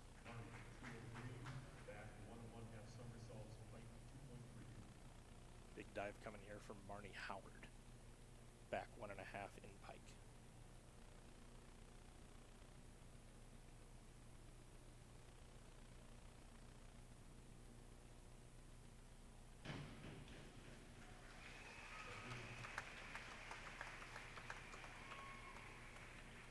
Taylor CK from Lake Forest is next. Awards 6, 5 1/2, 5 1/2, 5 1/2, 5 1/2, 6 1/2, 5. 37.95 for Howard, 401.05. Puts her second, just 0.05 ahead of Holder.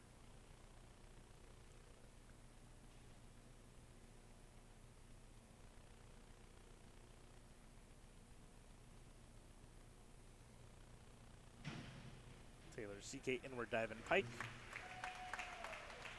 Seen that one a few times. Haveron from New Trier is next. Awards 7, 7 1/2, 7 1/2, 8 1/2, 7 1/2, 7, 7 1/2. Amelia 201. 33.75 for a 380.70 for CK.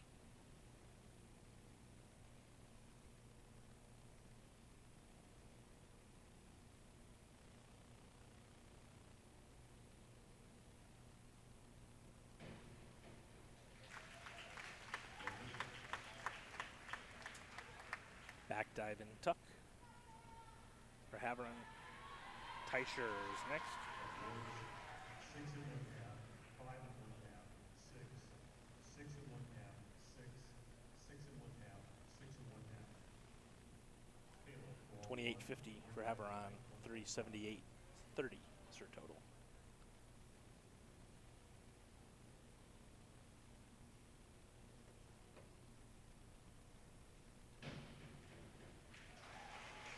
Inward dive and pike for Teicher. Q Jeanette is next.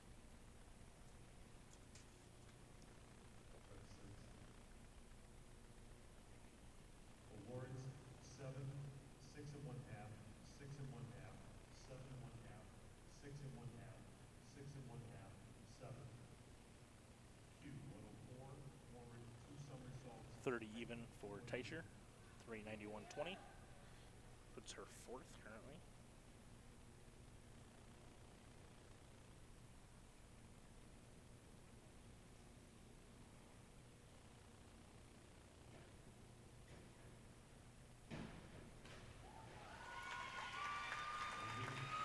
Forward 2 somersaults in pike, 2-3 for Jeanette.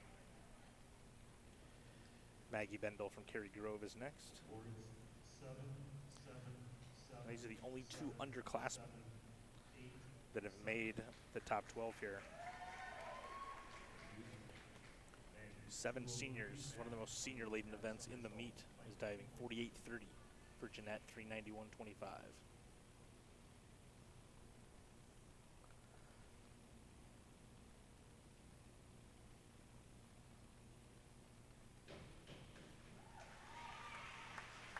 Back 1.5 in pike for Maggie Bendel. Jackie Stadler from Glenbrook South is next. Awards 6, 6, 5. 41.40 on that dive, 390.10. 6 1/2, 5 1/2.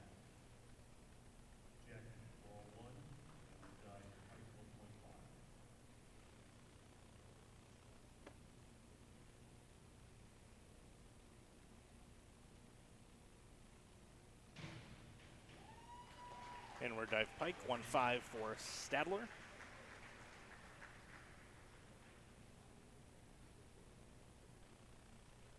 Awards 7 1/2, 7 1/2, 7 1/2, 8, 8, 8, 7.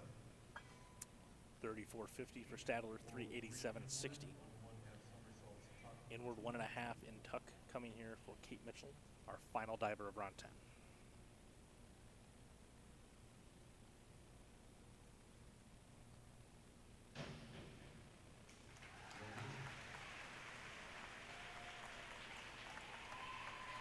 And again, it's kind of hard to see sometimes from the side. We get a good look at it from our angle straight on. She pulls the knees apart on the tuck. That's supposed to be a pretty significant deduction, but not all the judges notice it from this side angle. Mitchell 44 even, 423.50. She is first by 5 points going into the final round here. All these totals after these dives will be final.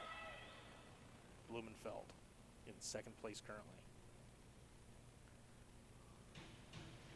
Back 1.5 twists, free position.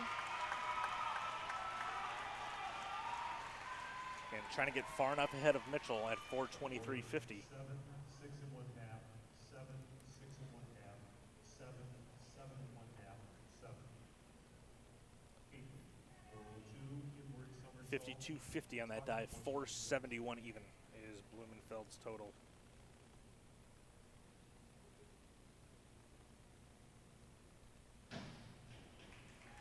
Wadowski, inward somersault, 1.6 in tuck.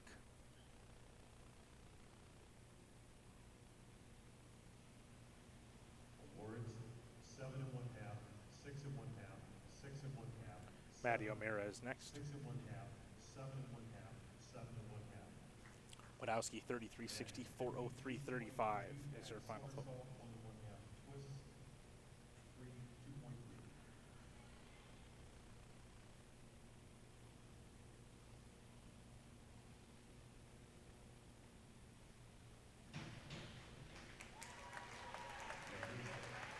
O'Meara, back somersault, 1.5 twists, free, 2-3. Sydney Holder from Trier is next. Awards 7 1/2, 7, 6 1/2, 7 1/2, 7, 7 1/2, 6 1/2. Sydney 52.25. 49.45 on that dive, 434.20 total for O'Meara.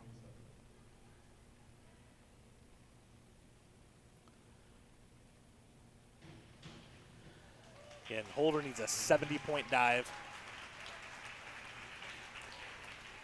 She was one of the leaders. This really is a Blumenfeld versus Mitchell showdown here in the last round. Back somersault, 2.5 twists for Holder, 2.7. 52.65, 453.65 is her total.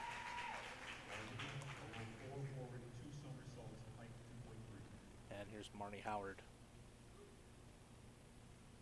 Battling Holder for third.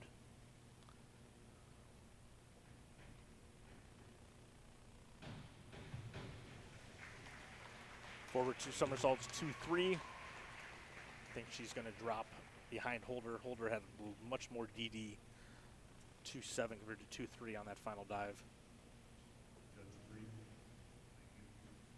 Awards 6, 5 1. Howard 40.25, 441.30. 6, 5. Taylor 52.25. Back somersault. Taylor CK's final dive, back somersault, 2.5 twist, 2.7.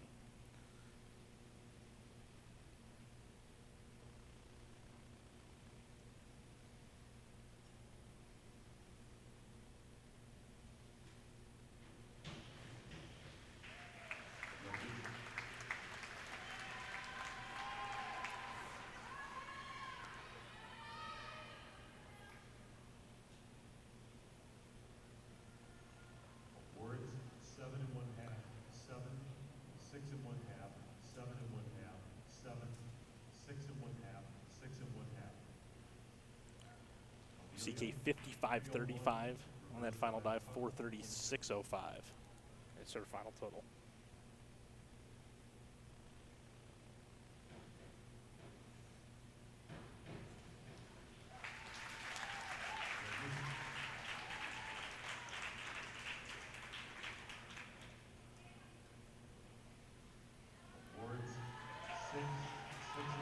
Reverse dive and tuck for Haveron.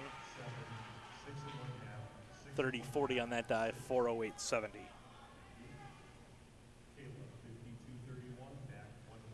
Back 1.5 with a half twist for Teicher, 2-1.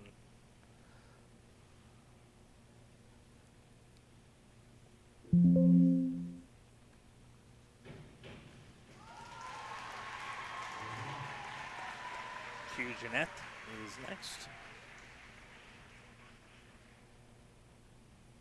Awards 5 1/2, 6, 6.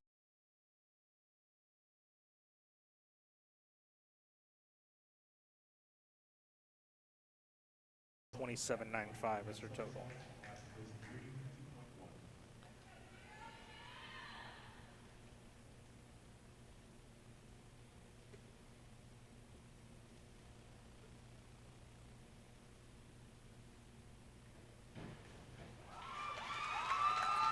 Back 1.5 with a half twist. Same dive we just saw from Teicher. Maggie Bendel from Killer Grove is next. 6 1/2, 6. Jeanette, 42 points on that dive, 433.25. That's her total. Meg 51-24, forward somersault, 2 twists, free 2.3.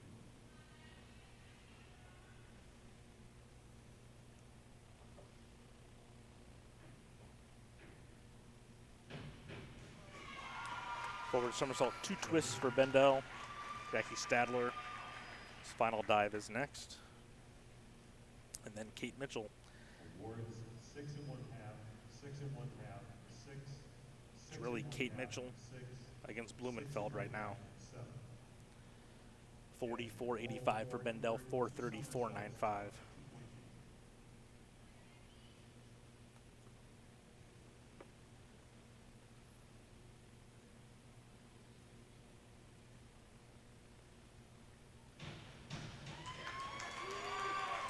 Inward 2 somersaults in tuck 2-8 for Stadler.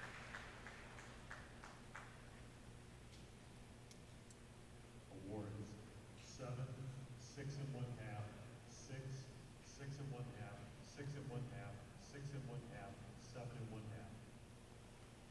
8, 201. Stadler, 54.60, 442.20. Puts her third. But this is really state title on the line right here, where Mitchell needs 50 points, thereabouts. And she just does not have a big enough dive to do it with.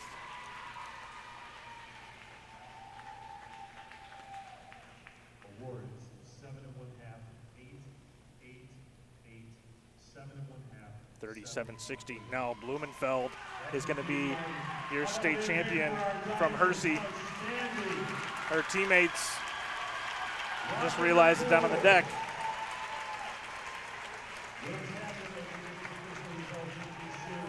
Mitchell is going to be second.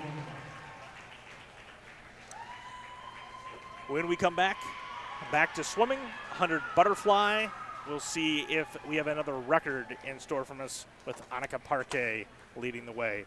I'm Skyler King. You're watching live streaming coverage of the Swimming and Diving Championships here from the FMC Natatorium.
Hey fans, coaches, players, if you know somebody named Tracy Young, or if you are Tracy Young, we have something of yours at the announcer's table here. Tracy Young. Correction, it's at concessions, my bad. Tracy, there's something for you at the concessions stand. Tracy Young, go to concessions.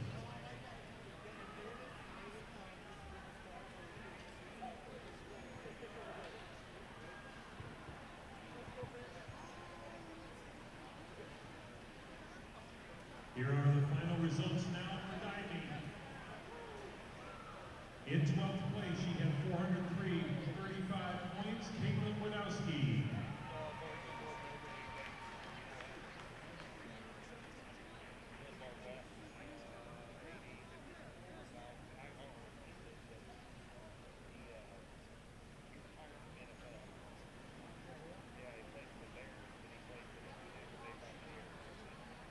In 11th place, she had 408.70 points, Amelia Hadron.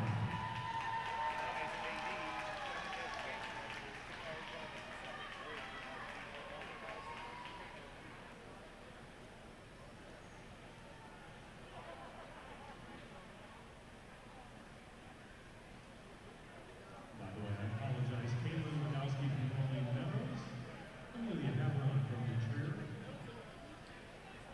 In 10th place, her final total 427.95 from Hinsdale Central, Kayla Teicher.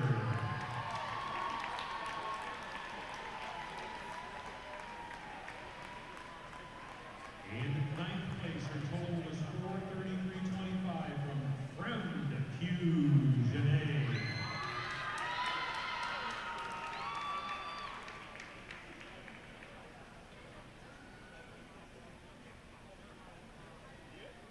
In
your state champion, her total 471 even from her seat, Allie Blumenfeld.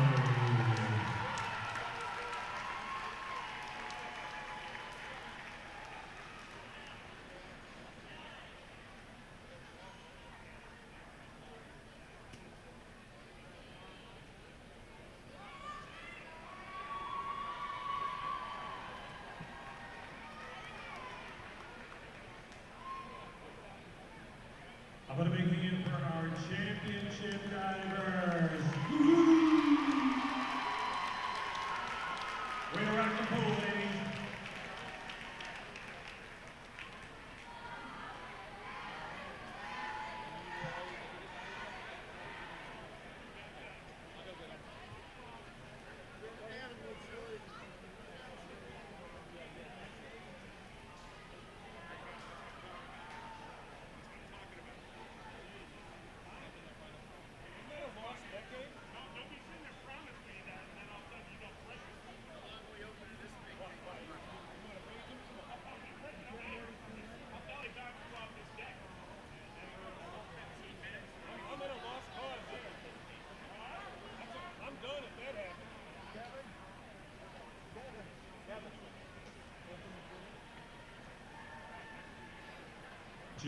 Coaches and competitors, the competition pool is open.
Welcome back, everybody. Getting ready for the 100 butterfly. Did want to let everybody know, if you do want a DVD copy of this weekend's event, they are available.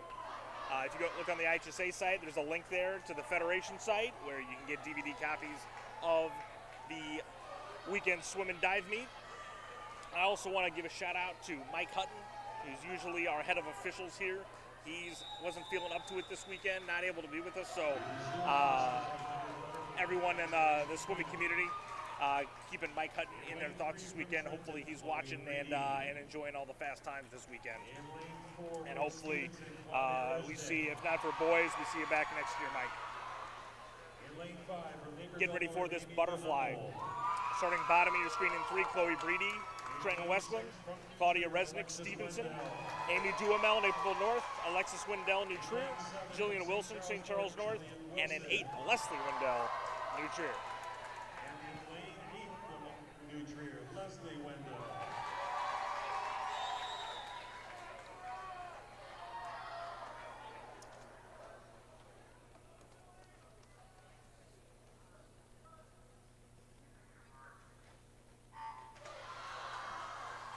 All right. For the fly. Derek back, headset on. 2 from New Trier, 1 from St. Charles North. After Hersey won the diving. Yeah. And Monster last dive. yeah, between her and Papa Nicholas in a medley, they're looking at a top 10. Yeah. And Wendell, it looked like might have. It says Amy Duhamel, but Alexis Wendell was right there with her. Yeah. Right now, And I think she looks like she's going to take this. Wendell's gone. Yeah. She's way gone. She's a body length ahead of everybody. She's probably one of those who's saying to herself, why couldn't I have done this yesterday? Yeah. What was her seat time going in? Her seat time coming in here, 55.52. Okay, so she's 54.85. Yeah, I mean That's a huge drop. that would have been 5th yesterday. Absolutely. New Trier came to swim. Yeah, and you know, her sister moves up a spot as well. St. Charles North loses a little bit here, so don't know if it'll open the door for Hinsdale or not, but In lane 3 from Stevenson, Milena Busma. And Parquet Part 3 here in the butterfly. At the bottom of your screen, Milena Busma Stevenson, Becky Rentz Rosary in 4, Annika Parquet Deerfield in 5, Angela Coe Charleston in 6, Maya Arroyo Ignatius in 7, and Lindsay Drum Fenwick in 8. Lane 7 from St. Ignatius, Maya Arroyo. Only one senior in this championship heat. this is going to be loaded for quite a few years. There were, out of the 30 that swam yesterday, 13 of them were seniors. So, Quiet, please. Quiet, please, when we start.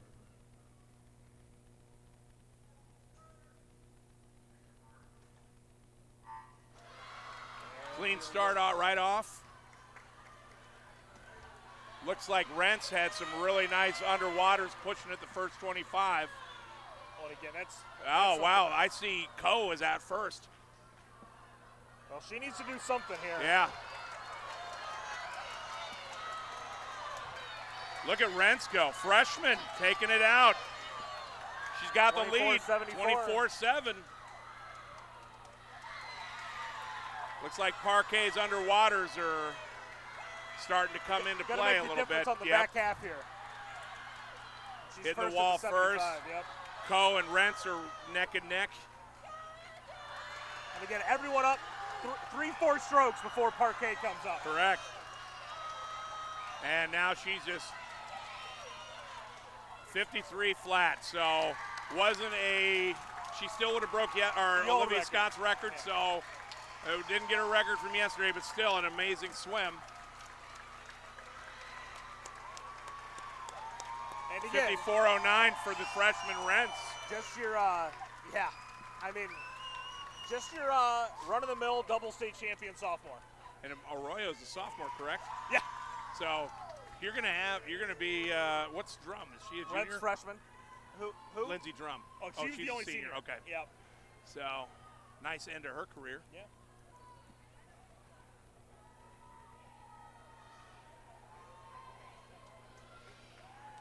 Boozma is a junior, so she'll be back. Yeah, that feels loaded.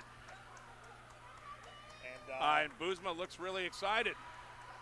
So I might have gotten a school record there, so good for her.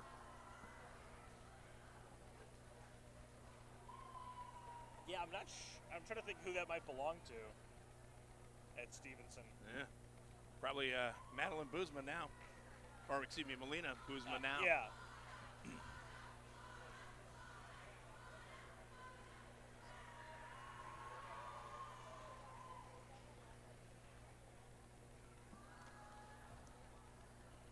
.28 hundredths off of her record time yesterday. That's, I mean, think about that. How many swims has she had? It was her third swim of the day. It was her third swim of the day. She had two yesterday and one today. So she's had 3 state records out of 4 swims. Well, out of 6 swims, I should say. Yeah, I mean, she's going to be a force. I think we can say she currently is. I'm thinking that she might be even better these next 2 years. So you take a look now at what's the national record there? 49.9. Oh, Tori Husk, who's Olympian. So yeah, if she gets anywhere near that, hey, we might be looking at the next future Olympian, like the next Magnuson. Yeah, Christine Magnuson, Lockport. That was. She was in high school with me. Yeah. And was she one of those that she had her own? She wasn't at a team, was yeah, she? She's playing for Lockport. Okay. Or, Vernon Hills. Andrew. Okay, Andrew. she was Tinley Park. Okay. But she was actually at the Hinsdale sectional my senior year. And but she was never super dominant in high school. Nope. Kind of like when she went to Tennessee, that's when like she. Connor Dwyer Yeah, Loyola. absolutely. I mean, he was just another guy running around in high school. As we start lining up the top 12 finishers here. You never know. You get to the right college program with the right coach. From Stevenson, Claudia Resnick. And you can really Yeah. take off over 4 years. Oh, absolutely. Not to mention what you do in the off season is going to have a tremendous impact on what you do. Trenton Westland, Chloe Reedy.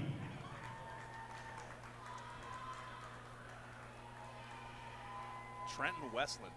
That's not a name you hear about a lot in swimming. But again, she's one of the returning scorers from 2 years ago. She's one of the few established scoring stars we had.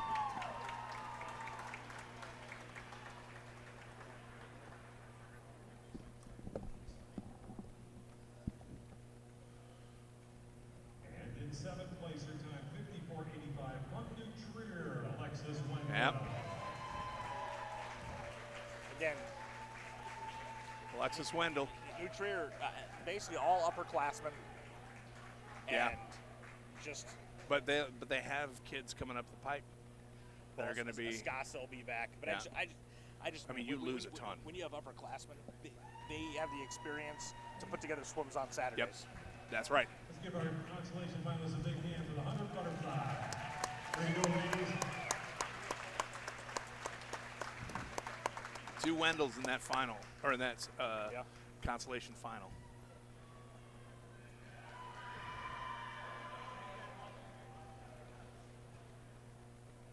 Results in the championship heat of 100 butterfly, finishing 6th at 55.30 from Fenwick, Lindsey Drum. Lindsey Drum ending her career on a good note, finishing 6th. Yeah, the Fenwick girls, In 5th place, her time was just like in the last 15 years, really, I think it started with Kelly Ryan in the mid-2000s, backstroke. Yeah. Because when I was in high school, they weren't really a force at all, and They've come along these last few years, you bet. and then obviously the Schneider, Kaminsky, Barron. Well, then you had Farley Seppi, who was there for 2 years. yeah.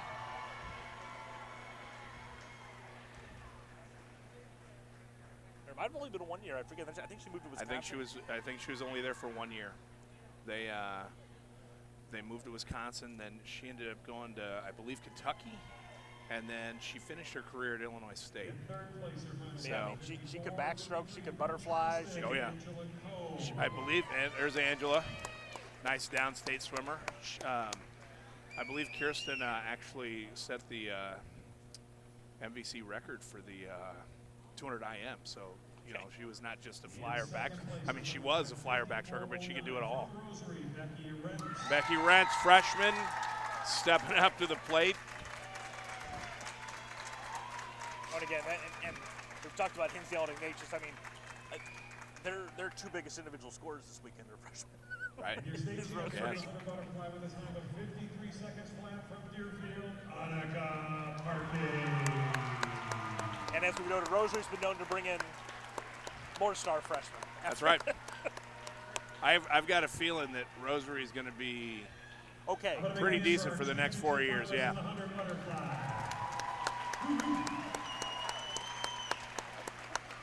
Parquet with the win there. Very, very nice swim.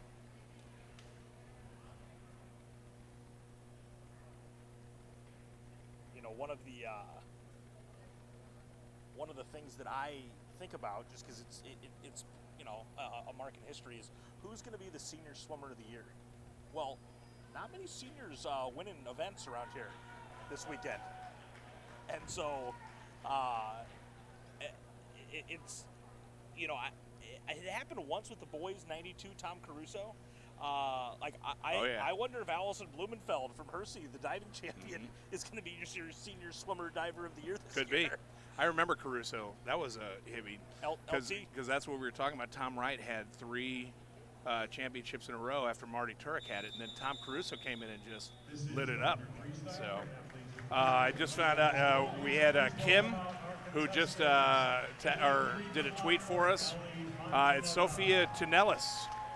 So the J is silent. So Kim, thank you for bringing that in there. So when Sophia swims, we'll make sure to keep the J silent. So here we go with the athletes with disabilities. And Zerbal again, a big favorite here. Yeah.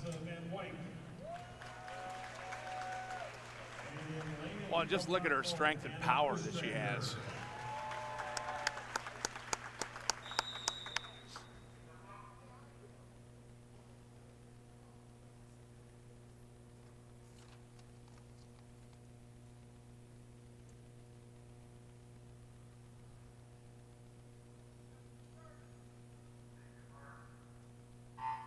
Two of them are using the wedge. So exact same crew we had for the 50, now here for the 100. And as before, Zerbal off to the lead right off the bat. Out of a cannon off that block. With one leg. And look at that underwater. Yeah. She's getting out well past the flags.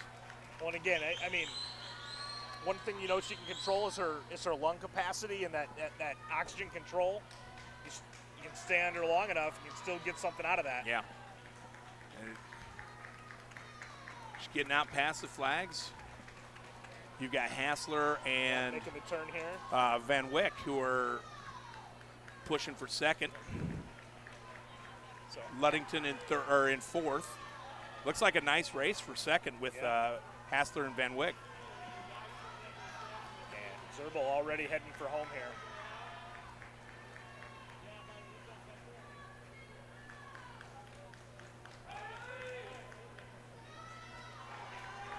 One 112.83. She can be just under. She's going to be just under 111.99. So good for her.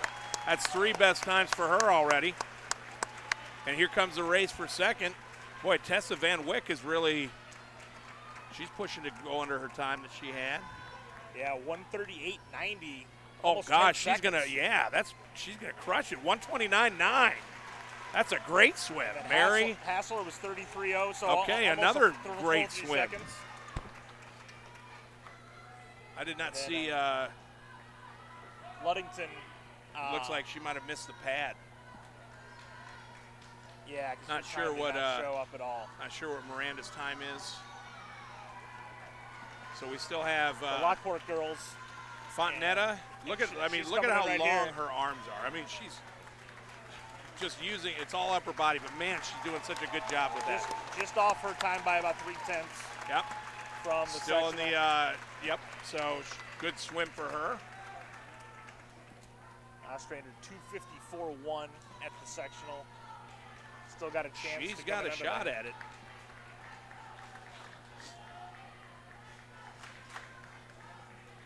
Crowd cheering her on. Lockport came out in pretty good force today. Yeah, you got two of them going. Right now, she's got she'll blow it out of the water. Yeah. Right now it's 2:40. Her 10 time was seconds yeah, here, yeah. that's right. 2:44.27. Almost exactly 10-second That's drop. a huge time drop. Good for her. Good for all of them. Yeah, quite a few drops in there.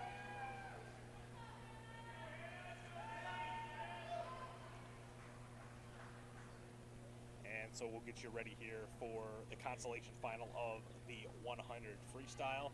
Again, another one of our records broken yesterday.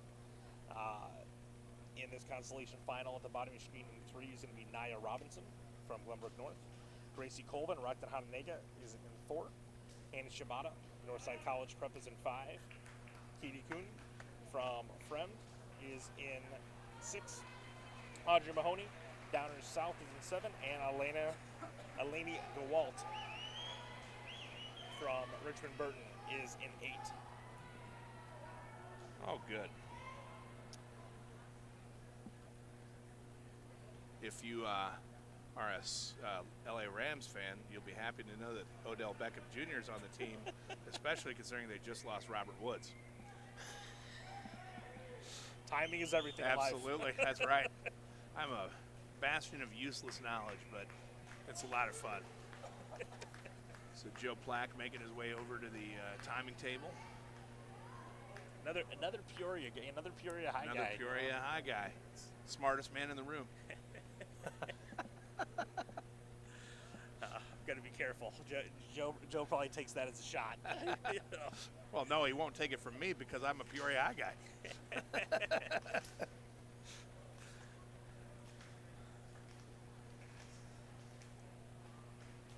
Oh, there might be a timing issue. Oh, well, yeah. we knew about Yep.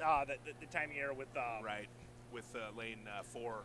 Yeah, who for was, Ludington from yeah. Highland Park. So they're just getting all that set up and done. And so I did the totals here through diving. Hinsdale Central 8 points up on St. Charles North as we went into that butterfly. And again, we know St. Charles North has a big flurry at the end of the meet. They got backstroke, they got breaststroke. Yep. I mean, Hinsdale Central has a breaststroker, and they have 2 relays that are both ahead of St. Charles, but they're going to need to probably win both of those relays, and I'm not sure that they can win that 400 free relay. Yeah, I mean they're less than a second off, so.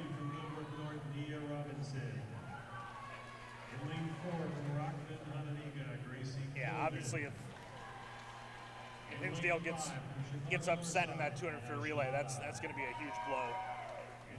But yeah, I mean, I still don't think we saw everything we're going to see from Noveline anchoring that 400 relay yesterday. I think she's got even more in her. Yeah. I mean, to me, thinking about this last night, this 100 free final is going to be the race of the day. I think, yeah.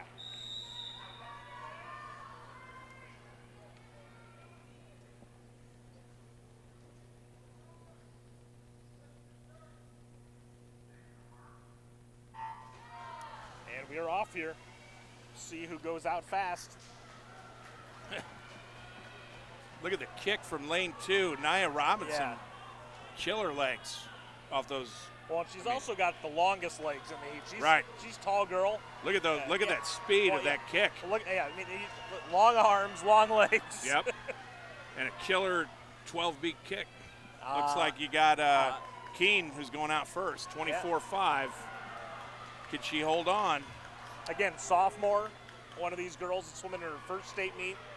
and double scorer, 50-100. Looks like Shimada's making a run at her now.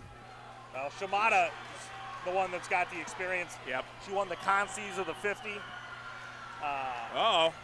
good. Oh, look at that. Oh, they tied. That's exactly what I'm talking about right there. Shimada was closing real hard. And Kate Keene held her off to tie, so that's a great swim. That's a great race for those two. Mahoney's third, Nia Robinson fourth, Gracie Colvin fifth, and Gewalt sixth. So, but here we go. Noveline, Hayes, mano a mano, middle of the pool. Joining them is Julietta Tracy in 3 from Ignatius, Jenna Kerr Barrington in 4, Sally Ma, Urbana University in 7, Lauren Wiley from Oswego in 8. But Hayes and Noveline, and again, we talked about seniors winning events. Noveline is the only one that's got a chance to win 2. One of the races that I remember was back in the day, Betsy Webb and Emily Dominski. Yeah. And Emily Dominski turned in this huge performance, ended up going 22, ended up winning the 50 free against Betsy, which Betsy was supposed to win. And so that experience comes into play. Noveline was so start. far off that start. So. And I'll tell you, when she was waiting for warm-ups, she had this look on her face like she wasn't satisfied with anything she'd done today, coming off a state record in the medley. I was watching her getting ready for warm-ups, and she was just like all business. Hayes got her at the 50 wall. Yeah, one less than a tenth. Wow. The power of Hayes here. Yep. And she's breathing every stroke, too. I mean, that's just how powerful she is. Well, actually, she's breathing every fourth. No, Noveline making a push, but it's going to be Hayes. 48-3, 49-0.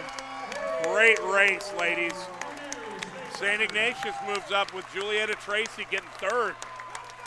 So, got Jenna Kerr by 100, 50.71 to 50.72, and then Oswego's Lauren Willie 50.78, and then Sally Ma 50.80. That was a great race for third. That is 900 separating third from sixth. Great race for Leah, great race for Carly. A new state record for Leah Hayes. Well, and again, and now she gets to say, yeah, who in the house has broken a small league record? Oh, just me. Yeah. Yeah. Well, I mean, you think about though, what I loved about Carly's race is that she went out for it. Well, and we talked about that when we were watching the 200. It's sometimes it's who goes out after it. Yep. Yeah, the second half of the race might hurt, but ultimately you can maximize your time swimming it that way more times than not. Yeah. Well, she's going off to college next year, and she's going to have a phenomenal career. I mean, she already has. Yeah. She's going to Virginia. Yep. I mean, you go to Virginia, you're with the best. And I mean, Virginia's really come on the last couple of years, on men's and women's. Oh yeah. Well, the men's still has a little bit to go. I mean, they were actually heavily recruiting one of my swimmers, Josh Knoll, who ended up signing at Auburn. But I mean, they have some of the things that they were doing to try and recruit him were just. I mean, their PR program is first rate. I mean, just unbelievable what they were doing. So the videos and stuff that they sent about their teams and everything. And Virginia, I mean, Todd does a great job with that team, and they're going to be. Well, they got Connor Boyle from Nequa, right? Who's a freshman there now, and I think Max Aida is also there. I mean, those are two superstars from last year's boys class that obviously lost out on their last state meet, but two pretty nice recruits to bring in. And I mean, on the girls' side, I mean, half of the girls' Olympic team is from Virginia. I mean, not half, but I mean, there's quite a few of them that are there, and a lot of them came from Tennessee, and obviously Carly's going to be a huge addition to that program. And I mean, what a shift, right? I mean, we went from the women, even like the previous Olympic cycle, and obviously historically in the NCAA it's been Cal, right, and then Stanford, yep. And I mean to in just a few years to kind of rip that away. It's just like, you know, in the men's side, it's like Texas and Cal for how long? You know? Forever. I mean, you've had Eddie Reese going against Dave Durden forever and a day. And so, I mean, I remember I went to NCAAs with my brother one year. We saw Michigan win. Yeah,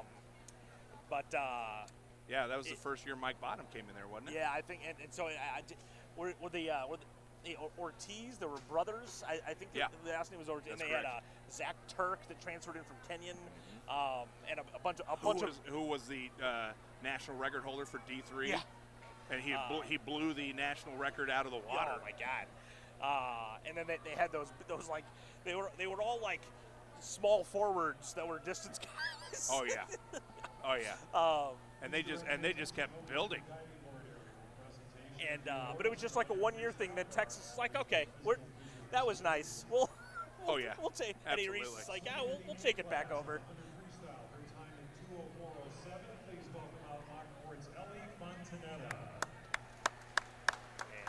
Ellie Fontanetta getting her award and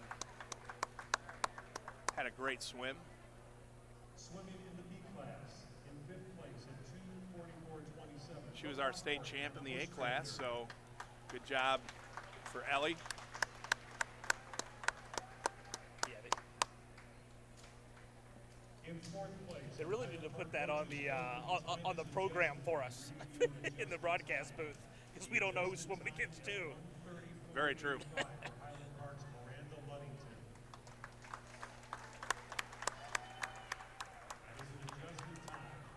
So right now you're looking at team scores. You got Hinsdale Central 48 ahead of the rest of them by a little bit. Deerfield's actually in 3rd right now. Well, yeah. When you've already in the first half of the meet, when you get 2 swims from parquet, two 2:30 or 2:16 point finishes. That's so. And it's, you know, when you then have you got someone like Barrington 43, Oswego East 41, St. Charles North 41. So you know, when we see the difference between parquet and Hayes, right? Same thing was true with Matt Elliott. It's like, if you just have a little bit of a supporting cast like Deerfield does, now you get a top 6 relay. Now you're a top 10 team. You can't get top 10. Like, that's what's so bad about track, right? You have one person, they can get a trophy in track. Correct. Because of the way they score. Yeah. In swimming, you have to have a team. You have to have at least 4 kids that can put a relay together and score. So here's a great example of that. 1980 or 82, Decatur MacArthur did not field a team. McAdams. But they won. But they couldn't score because they didn't do any meets in high school, like any dual meets or whatever. But it was McAdams and I can't remember the 2 other guys, but Bob and Sam both won their events, and then they won at least one of the relays. And are you sure? You think they won a relay? Oh, I'm sure. Well, maybe not. Maybe not. All right, we got to check that out. All right, let's take a look at that. I'll take a look at that because I thought. Let's see here. That I feel like that'd get talked about a little more in the King House over the years. Yeah, probably true. Because there was some St. Charles stuff going on back in those days that was pretty tough.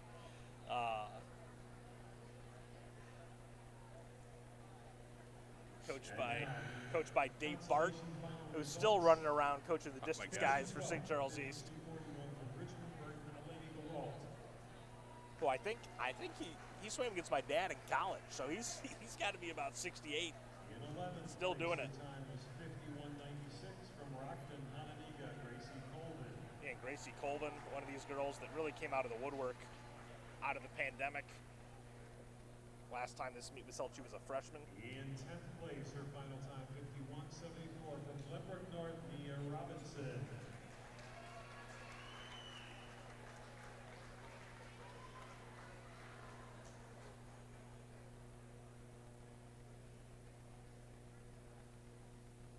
So Sam McAdam won, Bob McAdam got 3rd, and no relay there. See. So let's see here.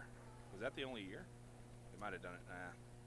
I guess I stand I corrected. forget how Sam's 1 or 2 years older than Bob, I believe. Yeah, he And is. we had a tie for 7th place at 51-26. Yeah, here you go. Northside Preps Hannah Shimada, Frems Katie Q tying for 7th. Very nice. So Tie for 7th. There you got passing Which was the an guard, awesome race. Senior and a sophomore. Yeah. Katie Kuhn, and she's another one from the swimming family. Her sister Sophia was a multi-time state qualifier for Fremd as well.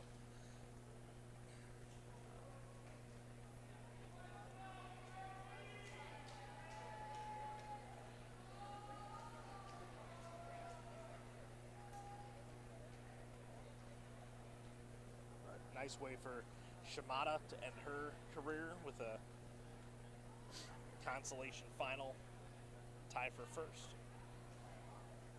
What else? I'm just looking around and seeing what else they did. But See, Bob didn't have a second individual race, I don't think. oh no, Bob won the breaststroke. No, I know, but I'm saying that, like Sam. Oh, Sam won the Was it IM. Bob won the. backstroke? Sam got second in the backstroke to one of the greatest Yeah, I mean, Illinois swimmers of all time. Well, I because my dad had a kid that was also second to that guy, Jim Gib Leach. Burke. No, Jim Burke, yeah.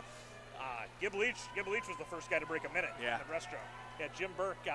That's Tom Well, Jager that was for you kids. 1974 for. 72 for Yeah. Leach.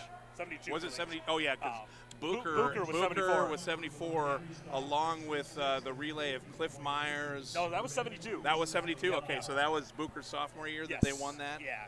And Gibb was a senior that Yep. year, and he was the first guy to break in the entire country, wasn't he?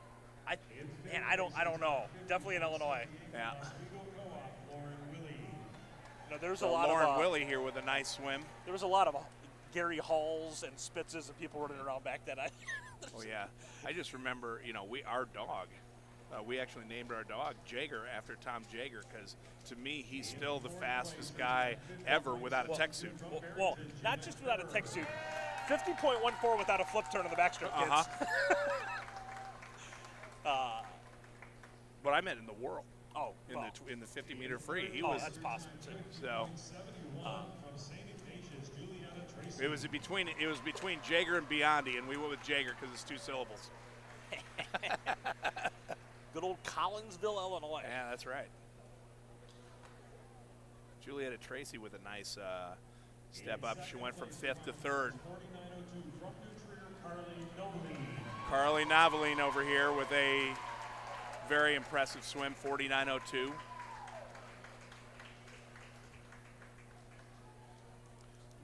Might not be very happy with that swim, but she'll be happy with the state results.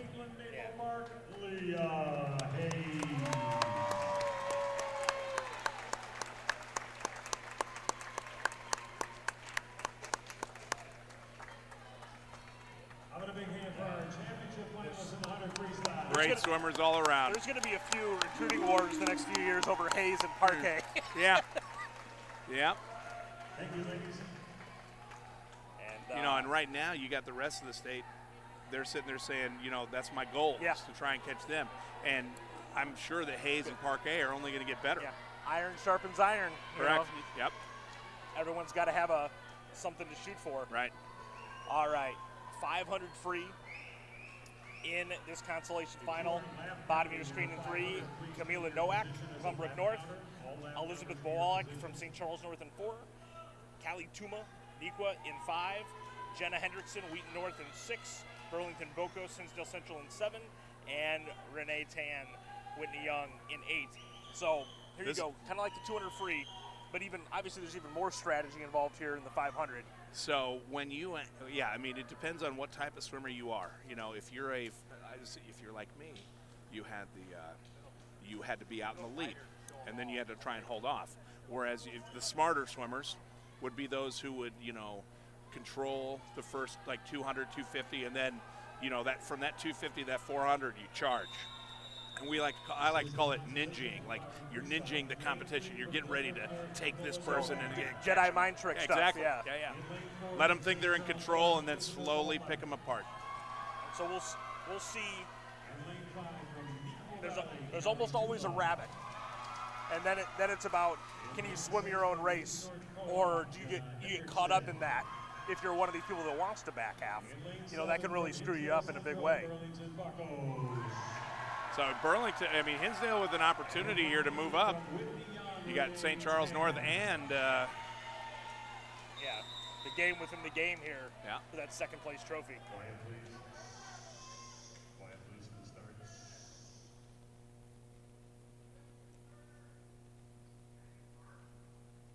Clean start here for our girls.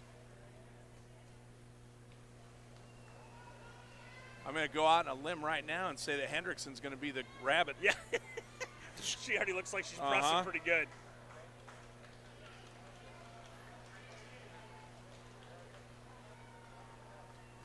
So I had an opportunity to talk to Burley's parents, Preston and Devin Bokos, and great people.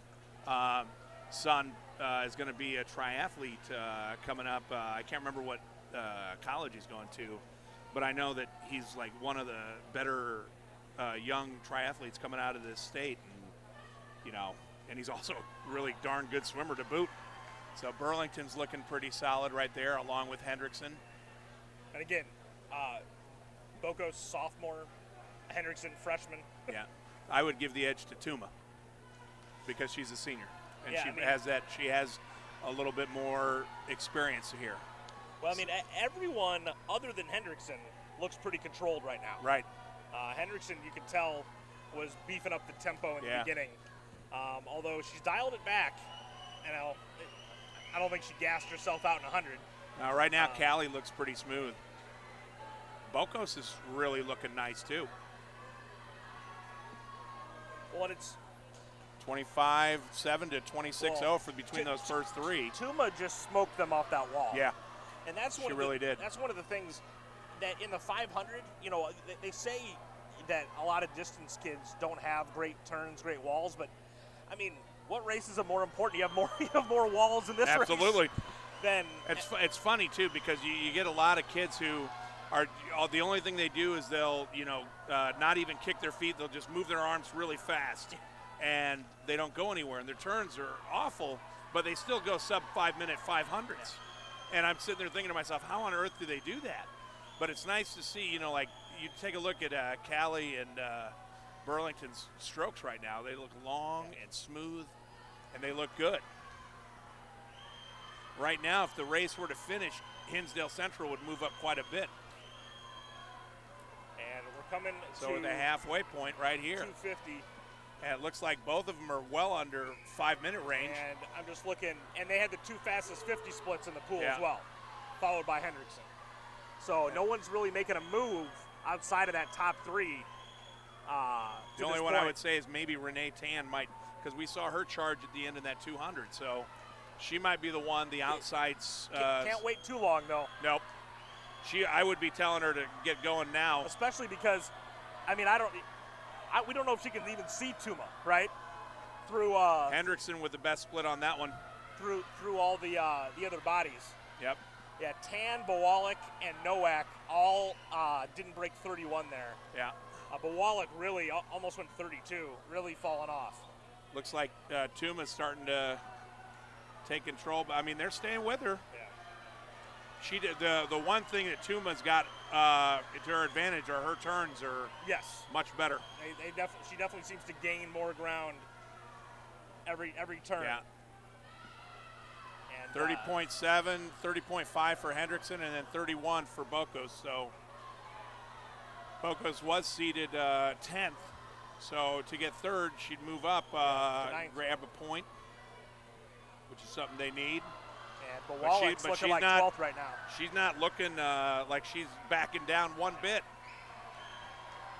Hendrickson's definitely still making a move, though. Yeah. Which is so strange because she was out faster than everybody in the very beginning. And then she faded back, and now it's like she's got her second wind here. Yeah, like she controlled that middle from part, the 100 to the 250 or 300 now. And that's, again, a freshman. Well, Tuma's starting to get the kick into it as well now, but she's already been passed. she's going to She need got to a throw 50 down. left. This is Hendrickson. And again, Tan did not keep in touch No. with that top group. So regardless of what she does here, it's not going to be enough. But she might have a shot at Nowak here on the across the pool. But again, I doubt she can even see her. Yeah. So it looks like it's going to be Fredrickson by quite a bit. Tuma looks like she's having. She might go with her time that she went yesterday of 4:59. Yeah, 59.50. Yeah. 57.3. 57.3. And again, so that's that would have put her in the top. Yep. So Bocas dropped some time as well. So good swims all across. So it looks like Hinsdale gained 4 points. Yeah, Bawalik. And 12th, so she got 1 point Yeah, she was supposed to instead get of ninth. 4. Yep. So they gained 3 on that, and then they gained another One, point with yeah. her getting third. So, yeah, 4 points. That's a nice swing for Hinsdale, but. Let's go, Barrington! Oh, no.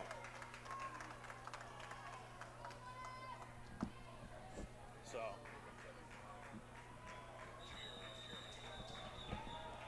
And now the championship of the 500 freestyle. So we got from Schaumburg, Nina Mullen. Nina Mullen. 2 from Barrington, Hukaru and Reeder. Dorshorst, the number 1 seed. Mullen at the bottom of your screen from Schaumburg. And then Corinne Gist from Oswego in 4. Piperwood Prince Ignatius in 7. So if there's a rabbit here, who do you like it to be? From St. Ignatius, Piper Wood Prince. I'd probably go with Reeder. Really? And then lane 8 from Barrington, Emily Vaccaro. Reeder took it out strong yesterday. Yeah. Well, if she's the rabbit, I don't think anyone's catching her. Quiet, please, we start.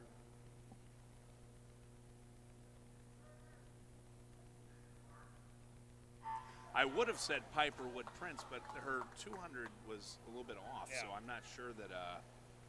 I'm not sure how she's feeling today. You know, you can have one of those days where you're really good, you know, on Friday, and then you come in and you didn't warm down enough, or something just happened, and your body's just not ready. Well, yeah, and this isn't the race to not be at your best. Well, it looks like right now it's Baccaro. Well, and again, we talked yesterday. She never really kicked it into gear No, until that yeah. last 50. And so, Dorshorst here, taking it out. There you go. and Mullen, Yep. you know, is up there. Oh, yeah, Nina, yeah. You know Nina's going to go because she likes to be out there. Go, Barrington! But obviously the strategy's so different on Saturday. Everyone you got to beat's in it, you know, within a couple lanes of you. Yep. And again, Reeder's got to make sure to keep in touch here. Yep. And right now she's doing what I would expect her to do. Stay on the hip. Stay on the hip. And Baccaro's right there too. Well, again, it's when you're in a heat in prelims with people you're not used to swimming against. It's hard to. You're trying to swim your own race and you don't know better. But if you're in a heat with people you know. Yep. And Baccaro's going, oh well, I know these girls. I know that I'm just as good or about as good as these. They shouldn't be that far ahead of me. I need to kick it into gear. Looks to me right now that Lillian's, you know, maybe a tenth or two slower per 50. So if she does that, Go, Emily! Pick it up, let's go! Yep, there's a tenth right there, exactly. But it's definitely turned into a match race, and Reeder is going to have to kick it in gear. Piper Wood Prince looking way better than she did in that 200. Yeah. Keeping it nice and steady.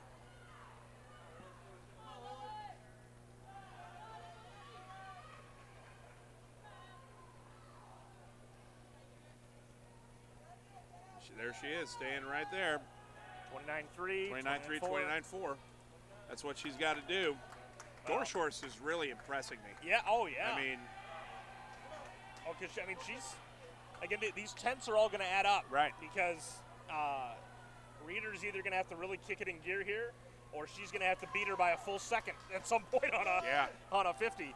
Yep. Which seems unlikely. Well, more than likely, what's going to happen here now that they're the 300 is Reeder's going to start doing what Dorshorst did the first two, which is oh no, Dorshorst is that was 3/10. So Dorshorst not only was a rabbit, but she's holding pace. So Yeah, Reeder is going to have to. I mean, if Dorshorst doesn't just fade, I mean, this race is almost over the way it's going. Yeah. Reeder still looks strong, but Dorshorst is 29.4, 29.6. It's a 10th, so she keeps every 50. She's separating herself. And Wood Prince a little just bit dropped more. dropped into the 29. She's taking her claim to third here. Yeah. And she looks good. Looks like Dorshorst has better turns going I'll tell you into what, the wall. Reeder better. Yeah, otherwise better Piper Wood Prince might. I mean, maybe she doesn't have enough pool left, but she's making a big move. Dorshorst, this is 28-8. This is done. It is. This is done. Dorshorst is holy Toledo. She goes a couple more 28s. She's going to be in the 446, 447 range. Wow. Well, yeah, what a performance. Yeah. I love performances like this. Some kid that, just keeps getting better and better. So. Well, again, Dorshorst 28-6, so she'll probably throwing her hat in the ring for senior swimmer here. Yeah. Let's go, Emily. Come on.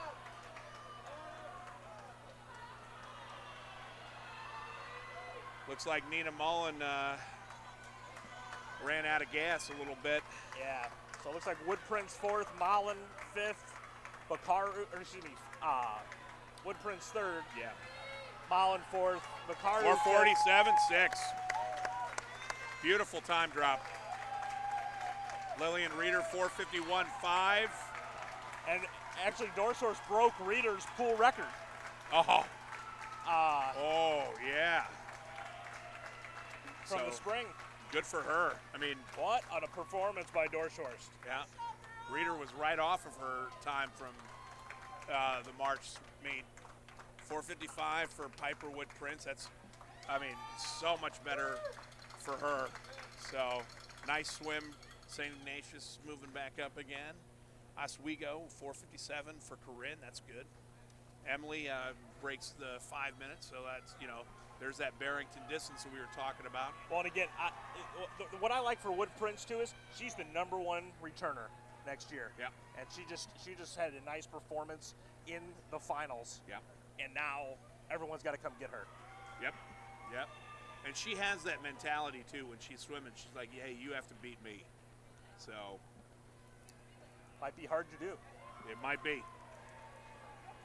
But it's going to be a lot of fun to go and see. We'll see. The only bad news for her is Parquet and Hayes are both candidates for the 500 free. Yeah, they can both do anything. So who knows? Who knows? Maybe we'll see a final next year that has Parquet and Hayes going head to head. Or Hayes could just move to the 200 free. Right, that's what I mean. I already got the IM record. Yeah. Well, that's what I was thinking. If she hadn't had COVID, if we hadn't had COVID last year, she could make a play for all of the records. Yeah. IM 100 this year, she could go 2.5 the year after, and then go fly breast or something like that. 50 back or whatever. Man, that's the one combination I wouldn't do if I was anybody. Yeah. If I were her, I'd do the fly breast, and the 50 back combo, that one might be safe. It's going to take an army. Might have to do a backstroke relay to get that one. Yeah, good old Smaliga. Such a sweet kid too. Yeah. I remember when she went that 21.99. And it was at Evanston High School, and every single person was just on their feet screaming and cheering because, we watched one of the greatest races in history. Yeah. And there were 500 people that wanted to shake her hand. Yeah. And she shook every person's hand. And it was unbelievable to watch. And she was gracious, and just a sweet kid. So. Well, the one thing that she has that that Hayes and Parkey don't. She's what, 6'2", 6'2". 6'1". Yeah. She was incredibly tall. There's no very substitute lean. for that. Yep, and she had great strength. But she had unbelievable underwaters too, and that, you take a look at Parquet and Hayes. What is one of their strengths? Underwaters. That's the future of swimming right there. The better your underwaters are. Noveline, look at her. In March, they had a meet here where she qualified for the Olympic trials. It's the best meet I've ever seen her do by far, and she was the best swimmer in the pool at that meet. She was just by far. She was so unbelievably And she good. did all that with the handicap of having a Richwoods grad as her head coach, Kelly Yates Simpson. More Peoria connections. Oh yeah. Who became a coach in spite of having my father as her high school coach. Well, yeah, and she had that Glenbrook South relay. Oh, Did they set the record? They set both free relay records that year. Katie Wells. Yep. 23-0 on the 200 relay for them. Yeah. Burlington with a nice third place finish here. That was that was a heck of a team to get fourth place with. Oh yeah. Couldn't believe it. Now, do you remember who got third that year? I don't. My brother, with Gia Del Sandro and Nequa Valley. That's right. So it was two Corky King former Where swimmers. is he at now? Well, he's retired. He retired. Okay. He's a coach's wife now. What's his wife coach? At Wisconsin. Okay. Okay. She was here yesterday. Okay. But yeah, that's why I was wearing the Wisconsin shirt yesterday. Okay. It's because my sister-in-law's the lead women's assistant. I imagine he's probably. That was a nice consolation final. Great race going out there, and from the start, she just led it from pretty much from start to finish. Yeah, well, Hendrickson, we're going to see her in the big heat next year, no doubt. I mean, again, we kind of talked about it yesterday. The 500 free, probably more than any other, the experience is more important than other races. And she's had, that's at why the club she was level. able to make it at the club level to she's this got that heat is because she has such tremendous club level experience. So I remember watching her 400 IM this summer, and she was just smooth, light years ahead of people. Nina Mullen. This is the one event that's really senior heavy. Yeah. So yeah, we said 5 seniors and Wood Prince in this championship heat. So, I mean, but this, such a nice way to end a great career for all of these girls, really. In fourth place in final time, 4:57.30 from Oswego Co-op, Corinne Gwist. Corinne Gwist, or Geist, or however. I know, that's another one. I'm just going to look to see if anybody's told me yet. In third place for final time, 4:55.49 from St. Ignatius, Piper Wood Prince. Piper Wood Prince here.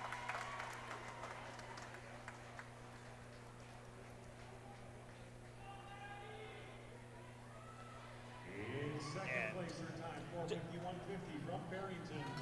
As we get here you go. Reader, who, you and I both thought were going to be. I thought she was going to win this event. But door shorts, man, I mean, wow. What an performance. incredible swim for her.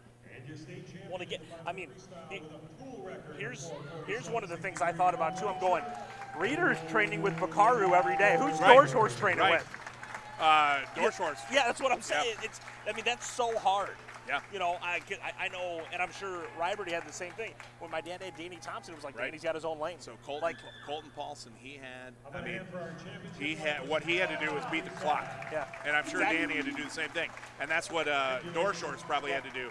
You'd sit there and be like, okay, here's what you got to do. You got to do 20 50s at this interval, and you got to make this pace or whatever, and just keep repeating it. It's not what they call USRPT, but it is ultimately race-paced training. You're trying to train these girls on how to swim that fast all the way through.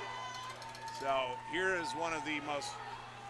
This is probably the relay that is going to be the tightest. I think this is going to be a lot of fun to watch. Well, and how have you felt since the change, them moving that break to after this relay? As far as because your break used to be right now. I love it after the 200 free relay. So much better. It was great for me when they changed it because that year, it was Becky's sophomore year, she was a backstroker that year. Yeah, okay. And then the year after, she was a 500 freestyler. So I'm like, okay, well, and she was one of those girls who could bounce right back and do the 500 free and then come back and swim a 23 relay square. Yeah. So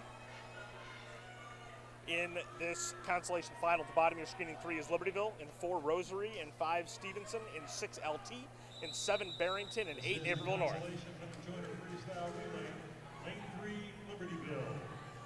I'm gonna make a pre-race prediction, and I'm gonna go with Barrington in this one. Okay, I was just gonna say, we got 2 girls popping out of the 500 free. That are what's the word I'm looking for? They're warmed up.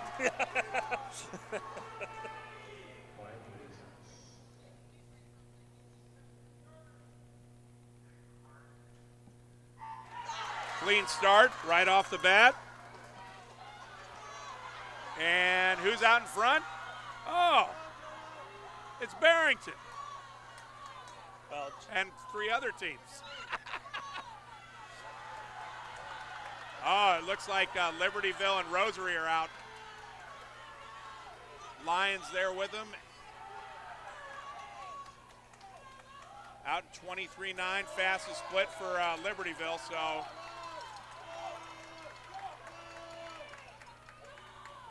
Remember watching Stevenson and Barrington yesterday in that 400 free relay. Bottom of our the screen here is where the race is at right now. Rosary and Libertyville. I assume they went with their studs. Brent's 23-18 right there. There's another freshman that's going to be.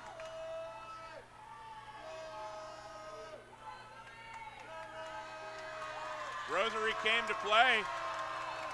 Well, they got to be plenty motivated coming off that DQ in the medley. Yeah, absolutely. Coach Glenn told me that they said that the flyer jumped, and so he was perfectly fine with that, and he walked away, and he calmed down, and he was disappointed for his girls, but Well, and even this is gonna come down right to now. Who's got the reach? Libertyville. Yep. It is Libertyville. Libertyville and Stevenson. Libertyville moved up huge from 11th to 7th. That's awesome. Barrington. Oh, Stevenson just touched out Barrington for second. So that is that was tight.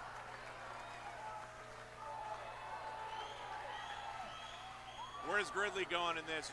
She went third yesterday, didn't she? I believe so. Yeah. Okay. They're leading off is Scassa. Yeah, Gridley looks like she's going third again, based on where she's standing. Sanderson on the end again. And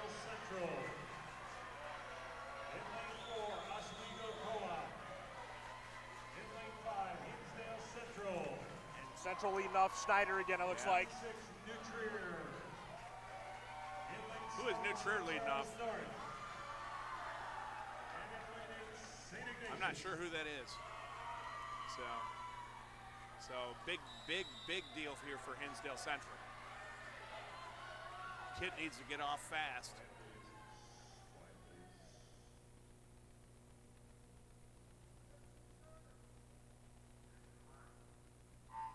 And she's off. Again, beautiful underwaters. That's what led her to the 53 state championship. And she had a real nice turn. She's definitely coming out of here first, but not a huge lead. Not a huge lead. The other girl's got to do some work. 23-2. 23-2. She was 22-9 yesterday. So, New Trier. I don't know what happened to their swimmer, but her breakout was not. It was not caught good. Under the weight or something correct. There. She looks like she took her breakout stroke way too early. Right now, Oswego. Yeah, looking good. Gridley, a lot of room to make up here. Yep, tons of room. Looks like Hinsdale. Oswego. Who is that? So look at That's St. Ignatius. Is that Tracy? No, I think Tracy's on the block. But yeah, Ignatius Ignatius might handle leadoff, Ignatius, Tracy. yeah. It's still Oswego. Gridley, Oswego. 22-8 for Gridley there. Yeah. Oh, and look at that. Look at New Trier. They might end up winning the entire thing with their second place kid that had a horrible breakout. Looks like Ignatius and New Oswego Trier. and Ignatius. Tracy might have Oswego. it. Oswego. It is. Look at that. That is, Oswego, oh my gosh. 34-08. That is 15-100 separating first through third. And that would be, I would say, Hinsdale Central probably the end of the for line. third. Yeah. In terms of trying to run down St. Charles North. Yeah. St. Charles North with sixth.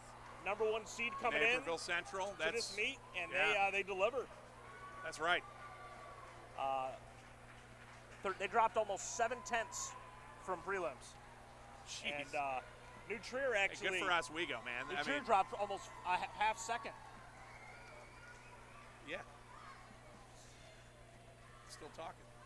But so great. I mean, just, you know, you look at those 6 teams, the tradition and the history that goes on with those teams, and you see, you know, how great, you know, they come back every year after year. They got great coaching, great swimmers, and great races, just like that one. Well, I mean, New Trier almost, after what happened, they have Gridley and Sanderson, 2 seniors. Again, the upperclassmen have just come through time and again for New Trier today, and are all weekend really, and it's why they're taking home the big trophy at the end of the day today. I mean, just looking at, you know, and it's not the swimmer's fault. It's just something that happens occasionally.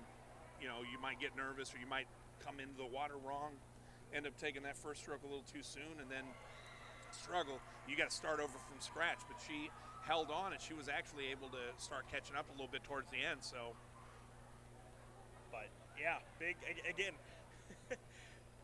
I pointed it out at one point yesterday. Oswego just won the 200 relay without Molly Lubner. Right. Imagine, if you will, how good they would have been with her. I mean, that race wouldn't have been close. You mean I credit those girls? Obviously, I credit the coaches as well for being able to rise above that. And Oswego now in second, Barrington third, and I believe St. Charles North is in fourth. So there'll be awards. We'll go to our last break of the day. Derek, unfortunately, I must go, but it's been great working with you. Even though they moved the state meet closer to Peoria, it's still not. It's still not a 30-minute drive. I actually have to head east to Chicago to see my older daughter, and then we'll head west. So you got the double whammy. So it's been a pleasure, my man. Thanks for. We look forward to doing this again sometime. And then we'll thank Bailey for her patience. Bailey, we're thanking you for your patience. So. And there must have been a DQ with somebody in the first heat, because they just said Rosary got 11th. Wow. So, okay, I'm sorry. They announced Naperville North already. Never mind. So Naperville North got 12th. But yes, we'll I don't know, if you're around, maybe we'll see you for the boys meet. That sounds good. You take care, and to all those listening, thanks for listening, and we'll look forward to talking to you guys either on IHSA or listening to some ISI meets. So you guys all take care. Drive safe, my friend. Thank you. As the consolation finalists. This was great. You got to do it again. Yeah, definitely. I'll get their awards. Okay. In 10th place, their time, 135.91 for Mayans Township. LT, again, coming off an era where they had a big group of seniors that graduated. Last time we had a state meet, Cal Dunn, Mary Kate Gannon, still getting it done under Scott Walker.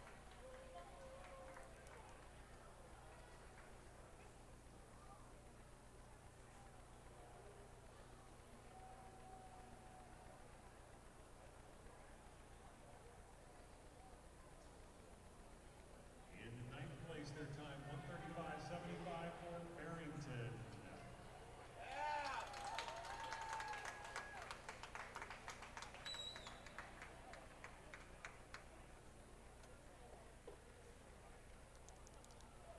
Barrington again, tough having girls coming out of that 500 to swim that relay.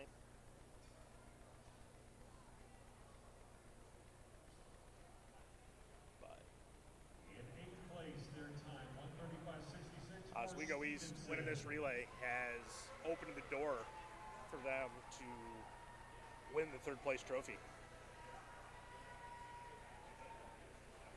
And they got the 400 relay to try to make a move as well. And in 7th place, their time, 1:35.53 for Libertyville. Libertyville comes through from the outside lane to win that consolation final. Girls will clear off and make way here shortly for the championship finalists.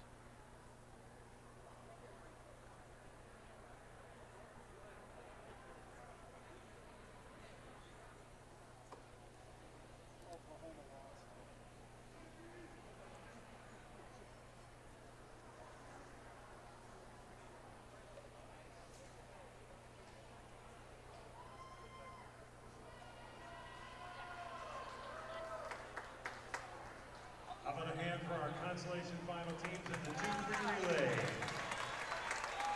Okay. Thank you, ladies. So again, I'm trying to do some math here between Oswego, Hinsdale Central, St. Charles North. Oswego is currently in 2nd place. Now, St. Charles North has both backstroke and breaststroke scores, along with a relay. Hinsdale Central has breaststroker and a relay.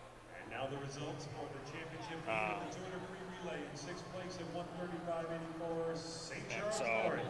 that last relay is really going to loom large for Oswego's chances. But Hinsdale Central and St. Charles North finishing 5th and 6th in this most recent relay was a big boon for them.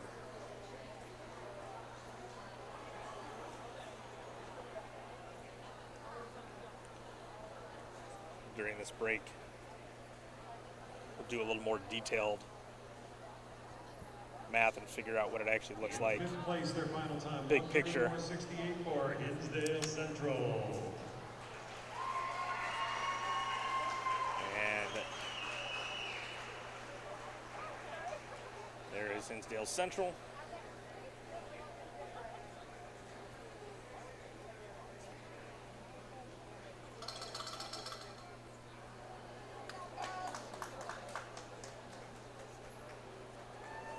$134.68 today. Again, they only added 13 100s, but it was Oswego and New Trier and Ignatius In 4th place, their that final all, time, and Naperville Central that all went significantly faster, Naperville Central. at least a half second for each of them.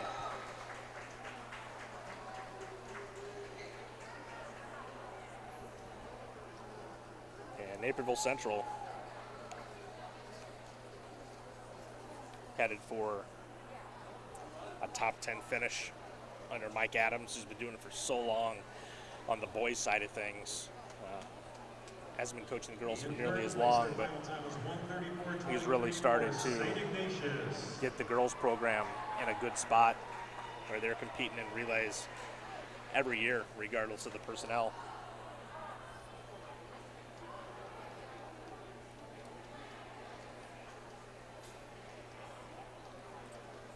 Ignatius, again, Julietta Tracy looked like she might win that relay for Ignatius. And again, they were 3rd, but they were only 15 100s out of 1st and 2 100s out of 2nd.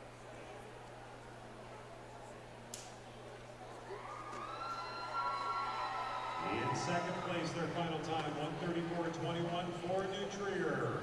Yeah, New Trier with 22.8 for Gridley, 23.0 for Sanderson on the end. It almost brought them back to win it.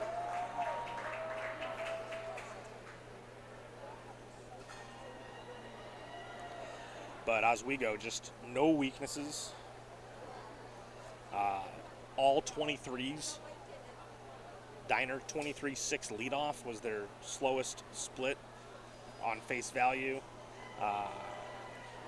Gist 23.52 on the end, coming out of that 500 free.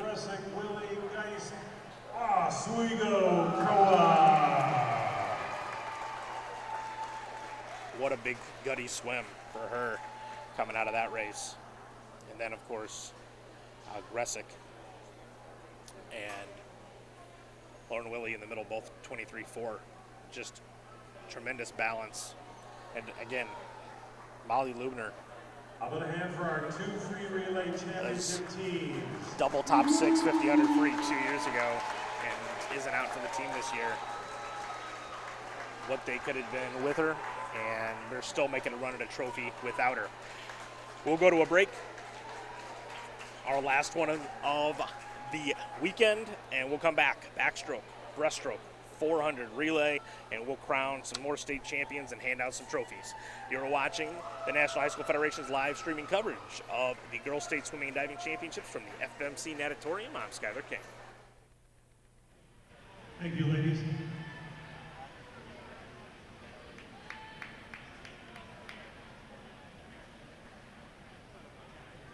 Competition pool is open. Hey, Coach Merman, you can dance to this one.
Swimmers, please clear the competition pool. Swimmers, clear the competition pool. Time for the backstroke.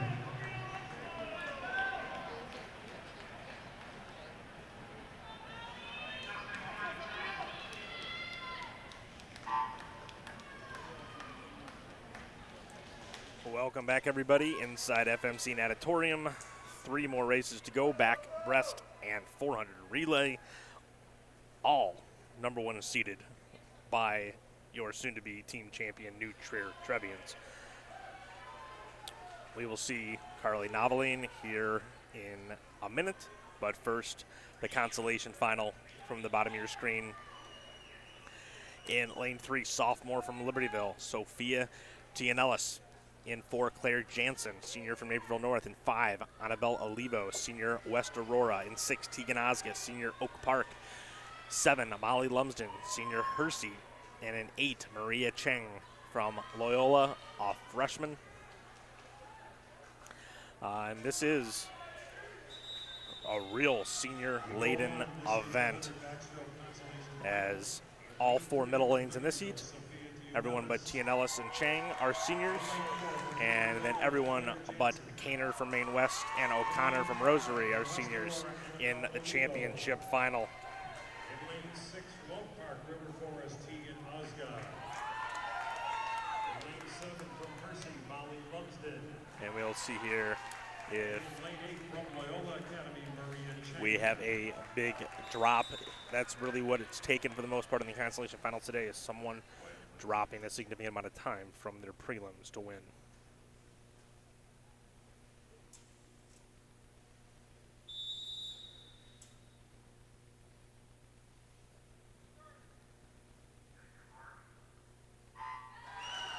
And we're off here in the consolation finals of the backstroke.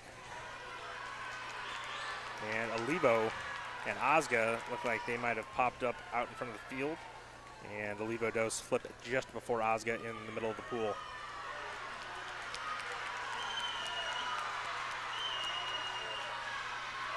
And everyone is closed, most notably up at the top of your screen. Chang from Loyola, 26.89, going out just behind Jansen, actually, in 4 at 26.86. And it is Chang, Jansen, Osga, and Olivo all flipping together. Olivo seemed to stay underwater the longest, but it didn't seem to pick her up any ground. Osga with a slight lead here as we come to the wall.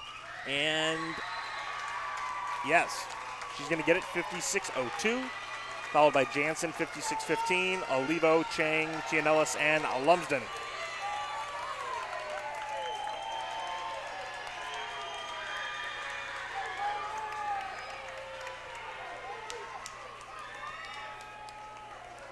And now our championship final, headlined by Carly Noveline. In lane 3 from Warren, Grace Beavers. Grace Beavers from Warren in 3, Madison Dorn from Schaumburg in 4, Noveline in 5, Michelle Kaner from Maine West in 6, Paige Armstrong, St. Charles North in 7, Lauren O'Connor, Rosary at the top of your screen in 8. In lane 7 from St. Charles North, Paige Armstrong. And in lane 8 from Rosary, Lauren O'Connor.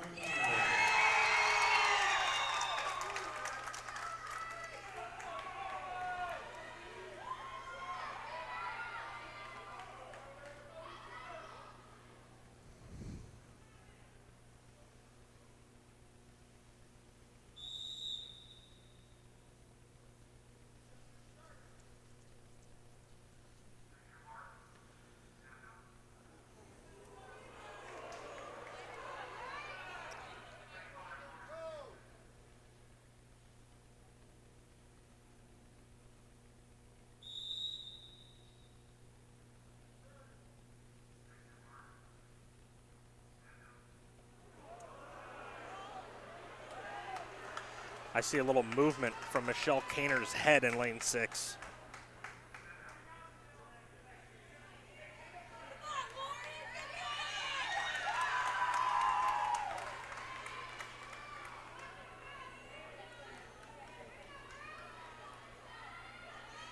And again, when the official tells him just to stand down, he's trying to prevent a false start, because if you're moving and not coming set all the way before the start, that is a DQ.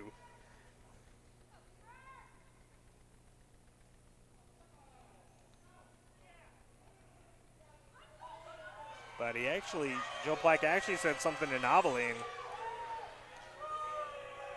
I didn't explicitly see anything from her.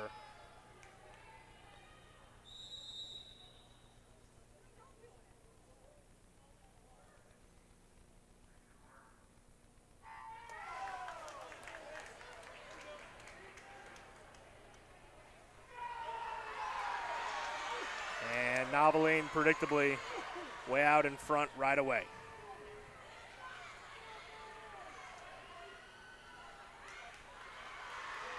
And Kaner and Armstrong are giving chase. 25-5 out, 26-6 for Dorn, 26-8 Kaner, 27-0 Armstrong.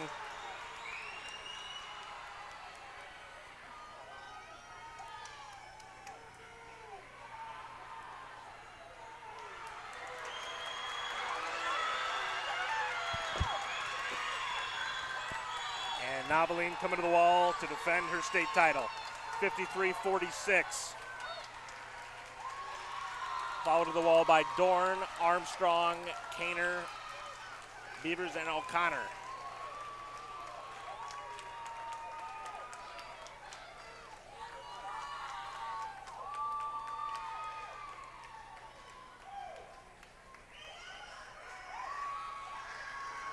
So Noveline caps off her fine career as an individual with a state title in the backstroke.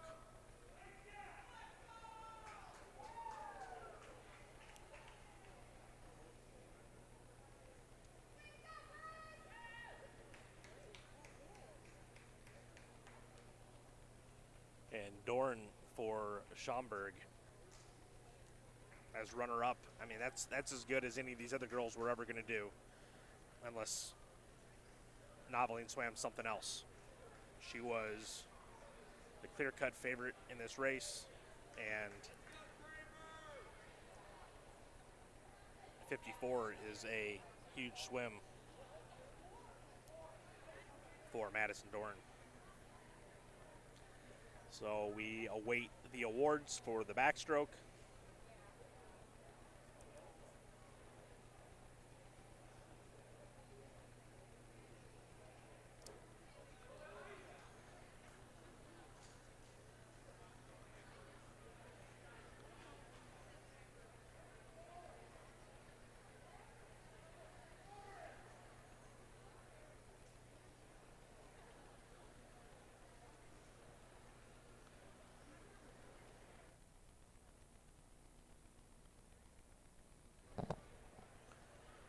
While we're waiting for the awards to get going here, another reminder, anyone that is interested in a copy of this weekend's event via DVD, there is a link there on the IHSA site and on the National Federation site that you can get a DVD copy of both prelims and finals.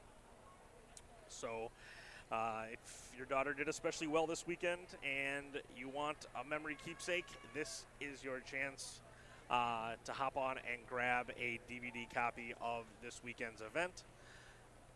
And I know over the years, several people have told me they've gone back and watched these broadcasts. Again, there's been a lot of big performances over the years, and even if you're just a swimming historian, the number of state records that have been set this weekend would be worth the price. And here are your consolation finalists with their medals here in the backstroke. Molly Lumsden from Hershey. In 11th place at 56.65 from Libertyville, Sophia Tianellis.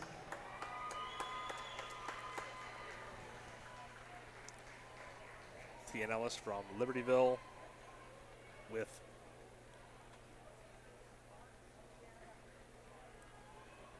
her medal again.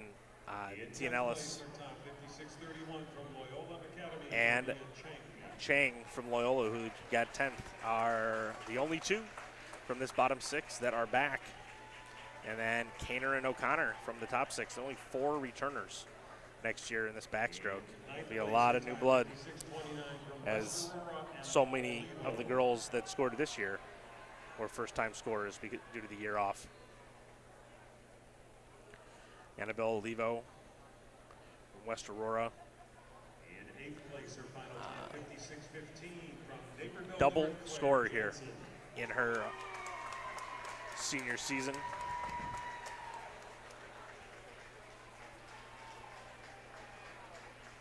And in 7th place, in time 56:02 from Oak Park, Claire Jansen and Tegan Osga. Both seniors, both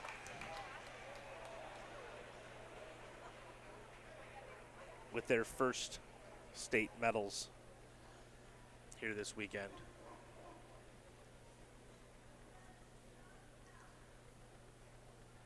How about a big hand for our consolation finalists in the 100 backstroke? Thank you, ladies. And as they clear off to make room for the championship finalists, and we have our athletes with disability breaststroke coming up next, followed by the consolation championship finals there. As they announce Lauren O'Connor, again, just a sophomore, Rosary loaded with underclass talent. In 5th place, her final time, 56:04 from Warren, Grace Beavers.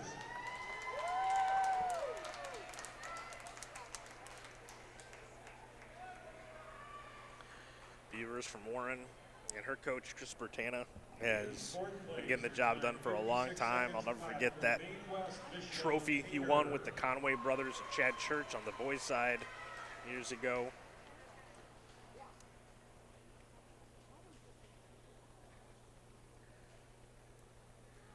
Michelle Kaner, Maine West, who was one of the only returning scorers in this backstroke with Noveline from 2 years ago. Armstrong, who swam the 500 2 years ago, and is now 3rd in the backstroke. In 2nd place, her final time, 54:98 from Schaumburg, Madison Dorn.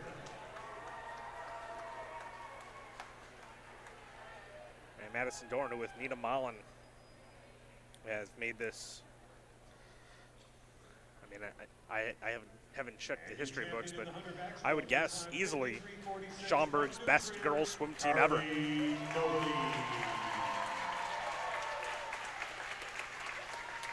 then Noveline, back-to-back state champion in the backstroke. State record holder in the medley relay, and she'll be looking to lead New Triers 400 relay to yet another state title to cap off this team championship this weekend.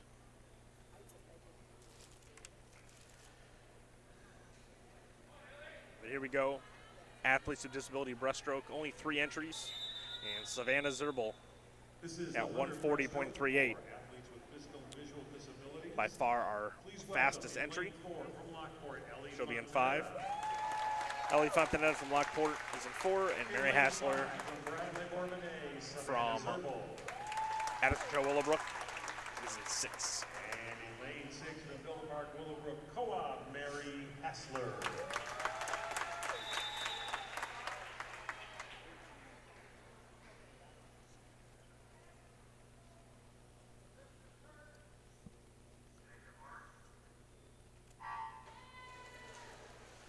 And we're off here for 100 yards of breaststroke.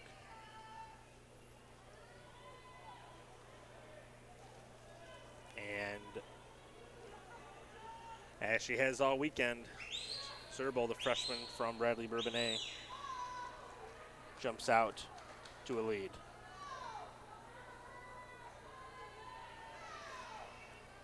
.140.38. 8 was her time from the sectional. Hassler 2:17.66. And Fontanetta 312, 3-1. Not for the event. You can go to www.ihsa.tv to watch any of Zerbal 4780 going out. www.ihsa.tv if you want to watch anything from today. Hassler 0038. Please make sure as you're thinking about And Fontanetta wear those seatbelts. Remember, it's click it for ticket. Buckle making her way to the 50 wall, and Zerbal has made the turn towards home here on her last 25 of the meet. 128.10 for Fontanetta. Halfway through, Zerbal will come in right at her seat time, just a bit slower, 140.38 to 140.79 here today. And now Mary Hassler making her way to the final wall. 2:17.66 for her at the sectional. Gonna cut a good chunk of time off here. 2:11.34.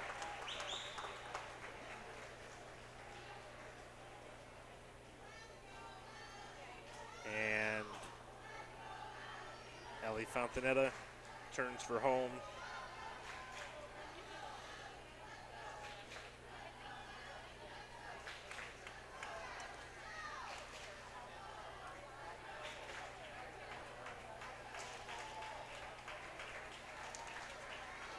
And 3:12.31 was her time at the sectional. Looks like she might be just off that here today. It's a long, tiring day when you're swimming multiple races here.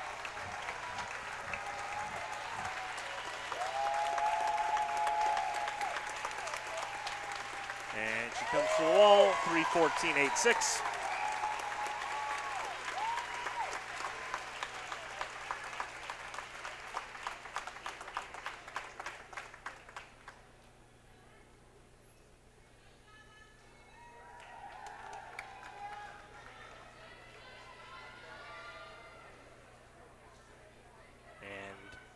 Consolation finalists will start putting everything in place for the stretch run here of this meet.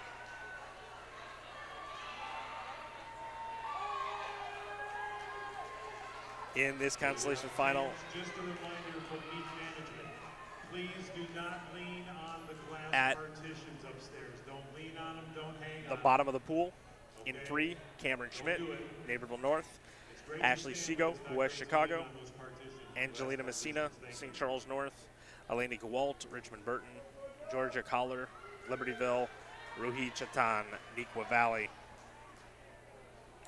The last two down up at the top of your screen, both sophomores, everyone else seniors.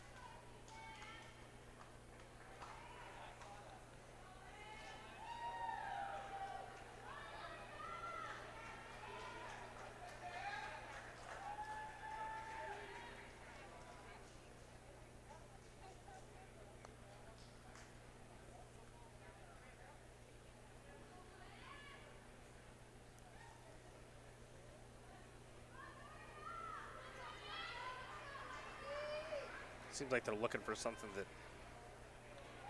might have drifted to the bottom of the pool.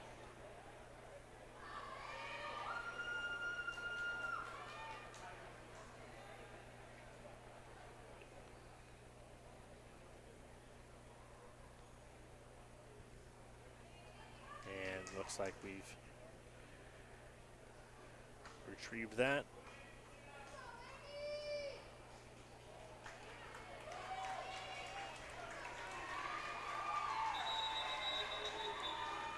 This is in consolation for the 100 breaststroke. In lane 3 from Naperville North, Cameron Schmidt. In lane 4 from West Chicago Co-op, Ashley Seago. In Lane 5 from St. Charles North, Angelina Messina. In lane 6 from Richmond Burton, Eleni Gawalt. In lane 7 from Libertyville, Georgia Kaler. And in lane 8 from Equa Valley, Rui Chitan.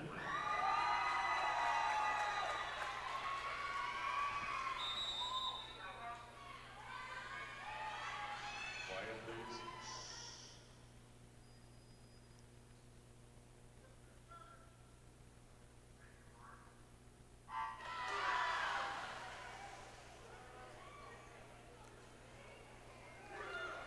Pretty fair start for everybody. It does look like Cameron Schmidt and Messina touched the wall first. Seago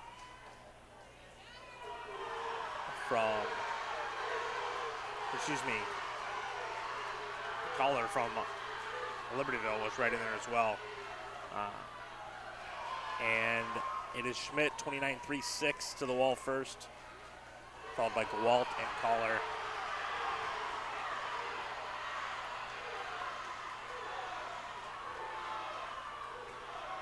Gawalt and Schmidt and Caller are going to touch first at the 75.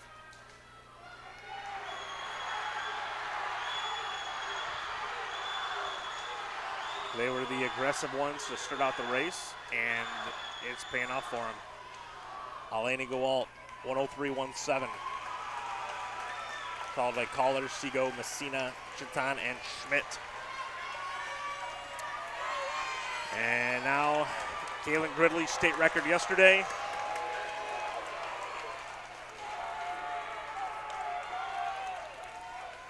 See what she's got in her bag of tricks today.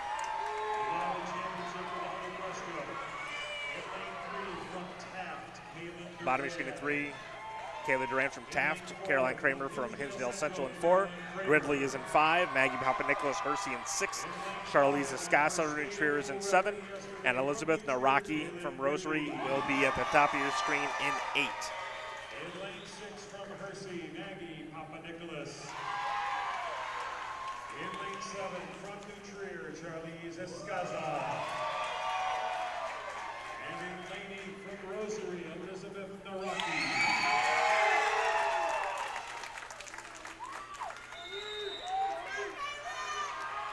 Quiet, please.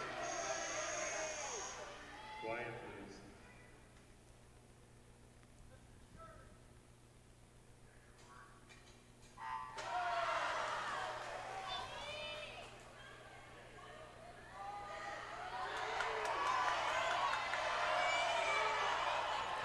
Gridley barely touches the 25 wall first.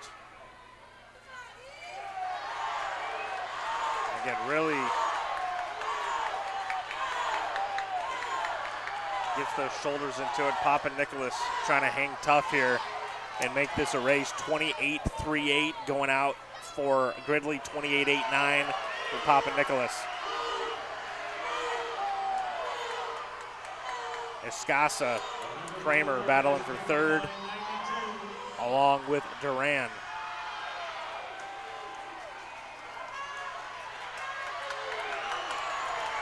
Gridley 59.9 yesterday. First girl ever under a minute. She comes in here, 0013. Papanicholas 101.48. Escasa 103.21. Naraki 103.44, Kramer 104.05, and Duran 104.68.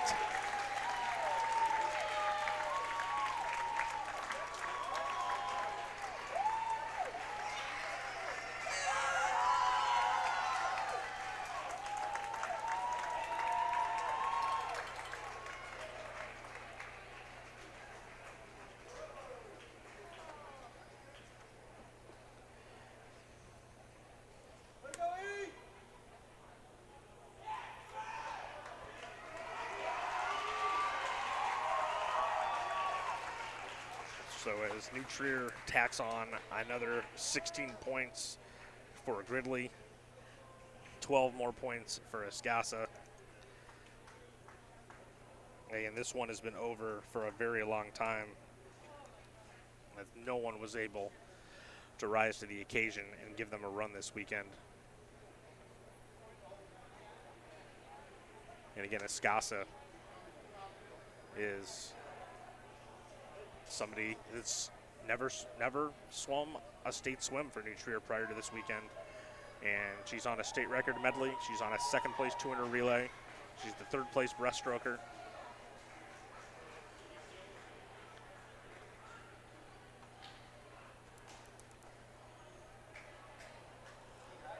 And we await the awards for the breaststroke. And then we've got one last race to swim this weekend. And the way things shape up, Oswego, because they are in the bottom 6 of this 400 relay, first and foremost, they need to win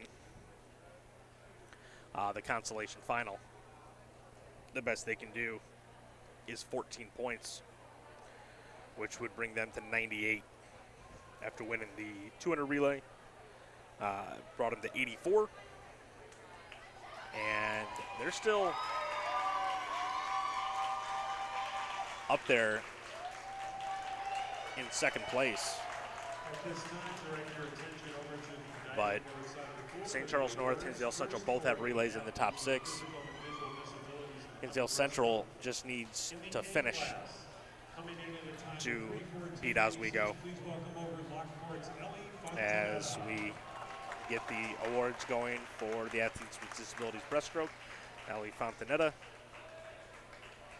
from Lockport. At a time of 2:11:34 from Villa Park, Willowbrook Co-op, please welcome over Mary Hassler. Mary Hassler. And Savannah Zerbal from Bradley Bourbonnais. And again, just event after event, posting fast times over the course of this weekend.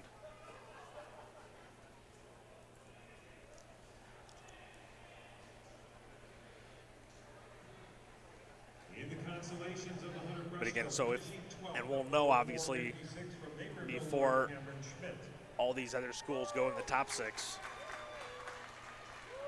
Oswego's final point total. If they do indeed win, they'll have 98 points. In 11th place at 104.18 St. Ignatius only needs to finish to beat them. And so they really need multiple disqualifications, most likely, to win a trophy. Which, again, they were the #1 seed in both free relays coming out of the sectional. And they needed to go their sectional time in the 400 relay yesterday and couldn't do it. As we get the consolation finalists in the breaststroke. Again, a lot of seniors there. Chetan, a sophomore. In 8th place, in final time 103.64 from Libertyville, Georgia, Kaler. And Kaler also a sophomore in this bottom 6.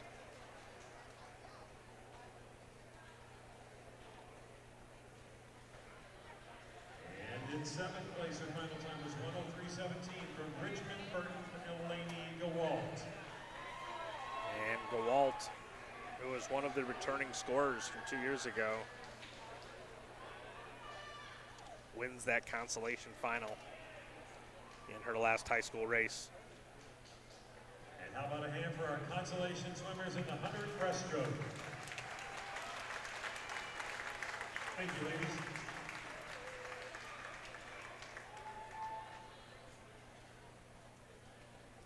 And they'll make way for the championship finalists, where Gridley did not set another state record, but was still completely untouchable.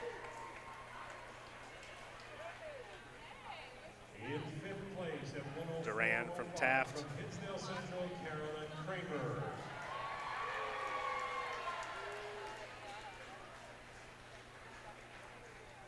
In 4th place, her time was 103.44. Kramer from Hinsdale, who also scored in the IM.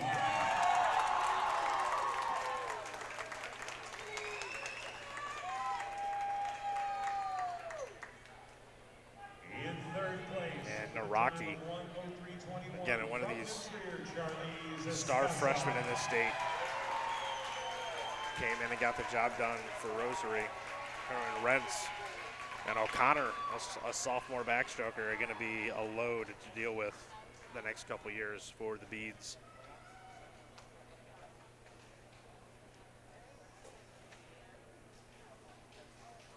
And Escasa, In second place, your final time, 101.48 from who will be the number 2 returner next year to Papa Nicholas,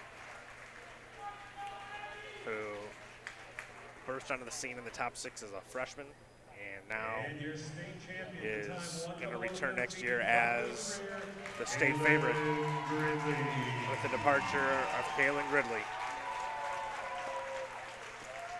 the best breaststroker in girls state history. The first to break a minute. We'll see how long that record will last as she goes out a state champion. Relay time. And again, we'll see if Oswego can get the job done as they did in the championship final of the 200 relay. They're in 5. They're joined by Schaumburg in 3, Naperville Central in 4, Rosary in 6, Naperville North in 7, LT in 8. Naperville North, Adelaide Lions. Quiet, please. Quiet, please, we start.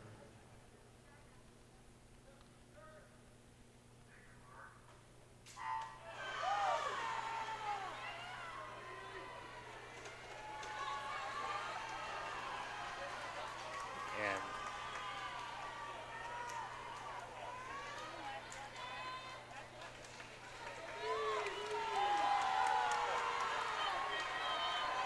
pretty even here in the early going. Naperville Central is going to flip first with Grace Mallinger.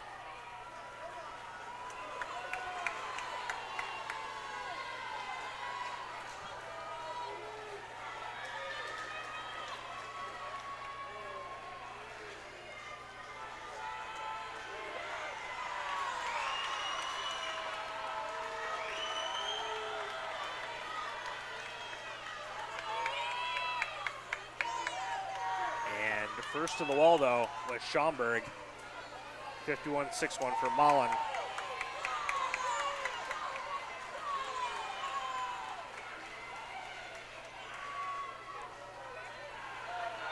Rents in the water for Rosary in lane 6. And Oswego surging to the lead here. 23.70, Rents fastest 50 in the pool.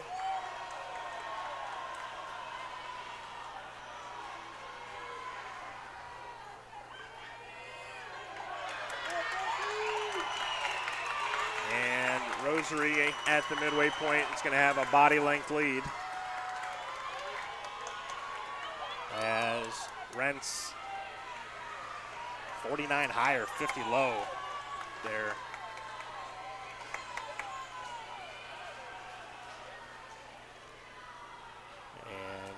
Here's Lauren Willey.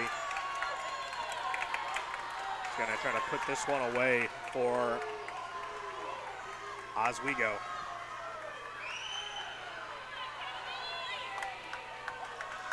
.23.7 for her going out. By far the best split in the pool by nearly a second.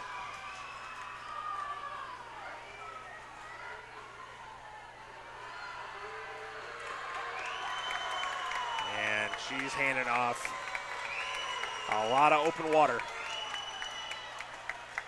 to Corinne Gist.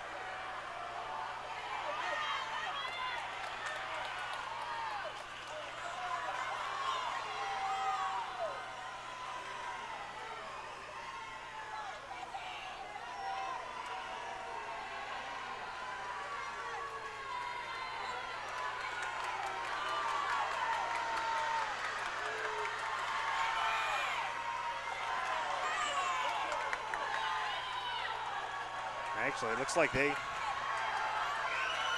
again, either the order was wrong, which is possible, but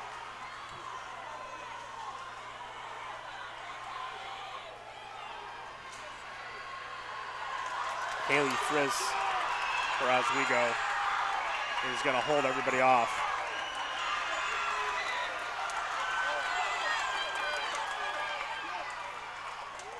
The pads didn't actually fire off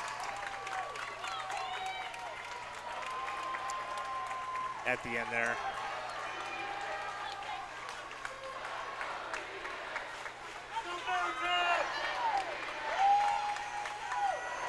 So we know Oswego won that heat. We just don't know the specifics of what happened everywhere else. Championship final upcoming. And trophies on the line for Hinsdale Central, St. Charles North.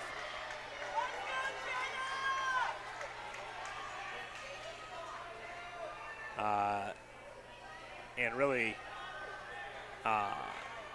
St. Charles North would have to get second, and Hinsdale Central would have to get sixth for St. Charles to take the second place trophy away from Hinsdale Central.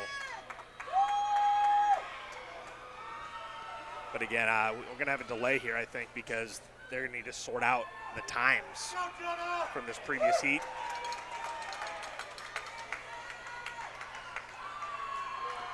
Barrington, Ignatius, and Stevenson are in this championship final, as well as New Trier, along with the aforementioned two teams dueling it out for the second place trophy. Ignatius, actually, only 4 points back of St. Charles.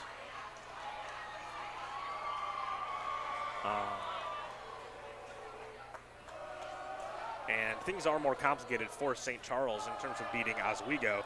They need at least third to make sure they claim a trophy.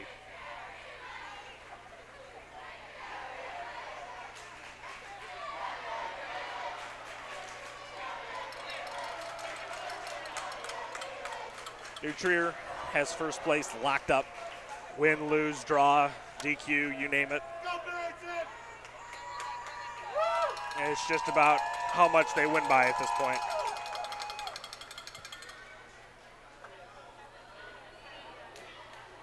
And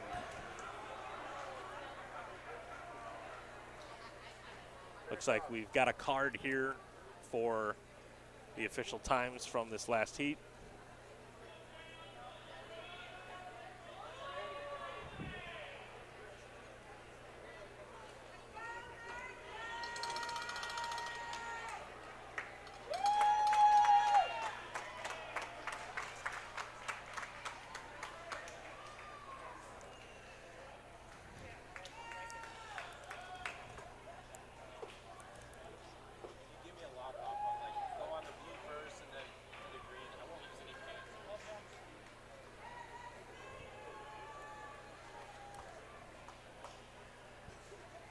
So again, a lot still on the line here.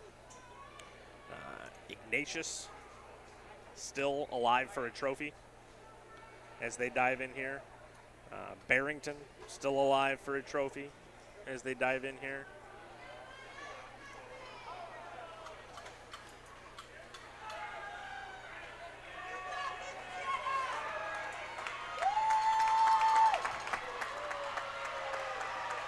And if Barrington gets second, and St. Charles North gets third, Barrington takes the trophy away from St. Charles.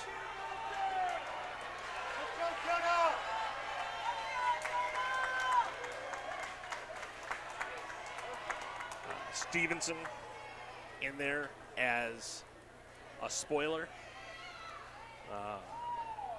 And obviously, if New Trier wins this relay, as they're seeded to do, it limits the options for these other schools in terms of how much wiggle room they have.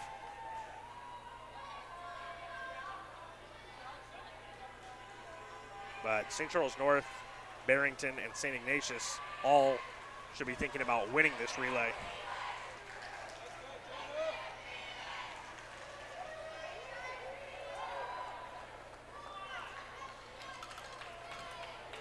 And we've got meet referee Joe Black over here signing cards. So there's a few things that go on here. Generally, it's picks that take precedent here in terms of the officials make first through sixth picks in terms of how they saw the race ending, regardless of what the times say. And so when a situation like this, when the timing system fails, as it did, the picks need to line up with the backup times. And now Joe Black is handing our PA man, Kevin McCaffrey, the picks for that last heat.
Correction, lane 5, lane 4, lane 6, lane 7, lane 8, lane 3.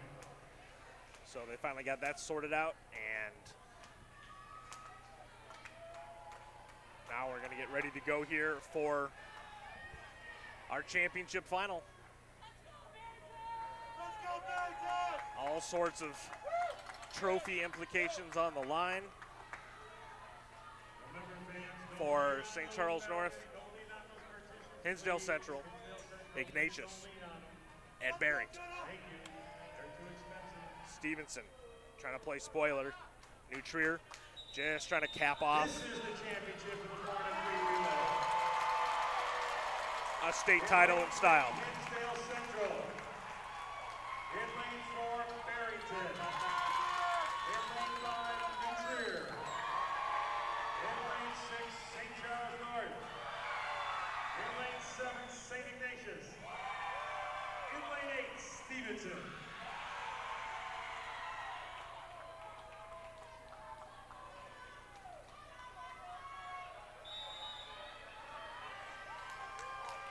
Quiet, please.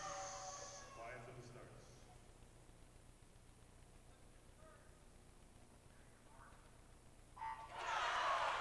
And here we go in the water for the final heat of the final race.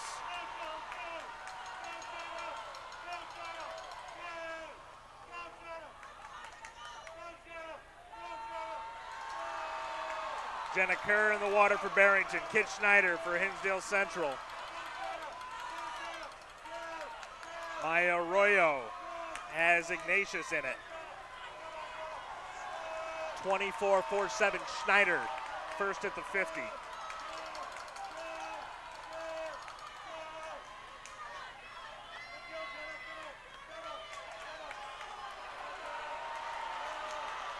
Again, if anyone but New Trier or Stevenson wins this relay, that team is going to lock up a trophy.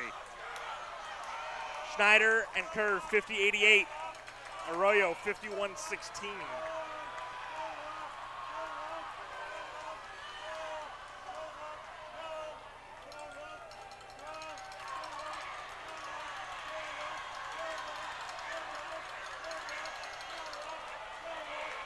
And it continues to be Hinsdale Central, Barrington, and then Ignatius. If New Trier is in this, Noveline looms on the end. Barrington, Ignatius, St. Charles North, Hinsdale.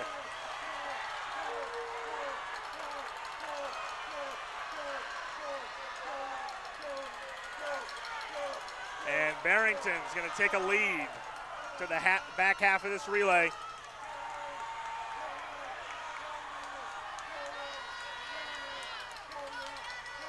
And St. Charles North flips first.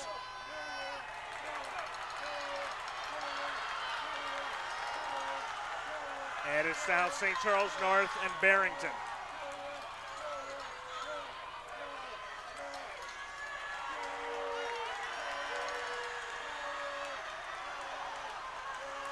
Reader out in 24-4.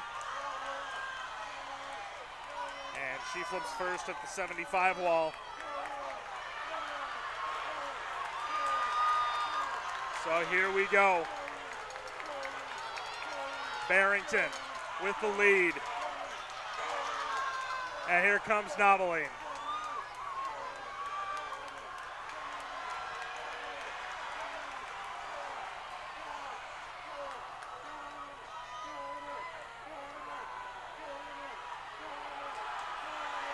Yeah, and all Barrington has to do is beat St. Charles North head-to-head.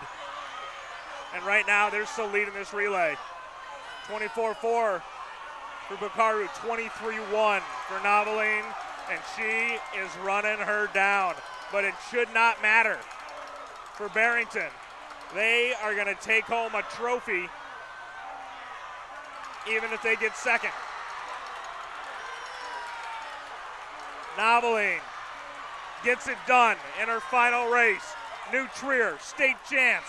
3:24.8. Barrington, second, locks up a trophy.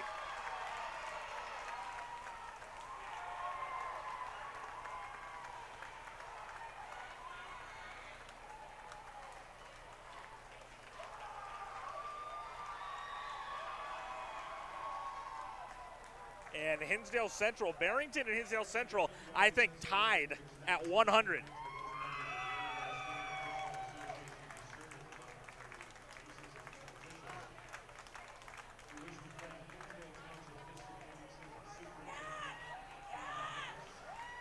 I think we have a tie for second and third in the team race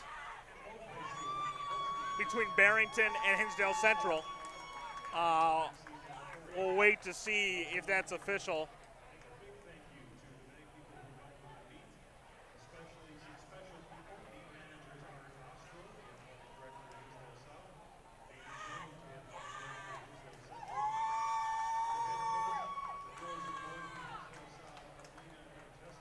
But New Trier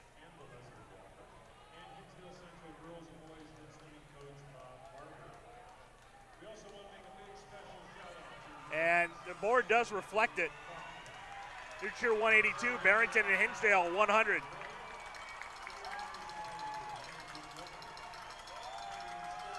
In a tie for second.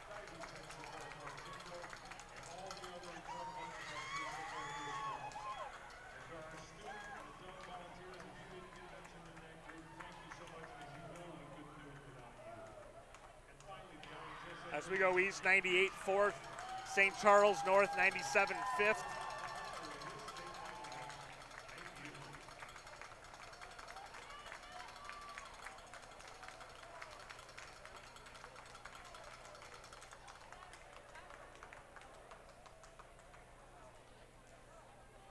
And we await first the awards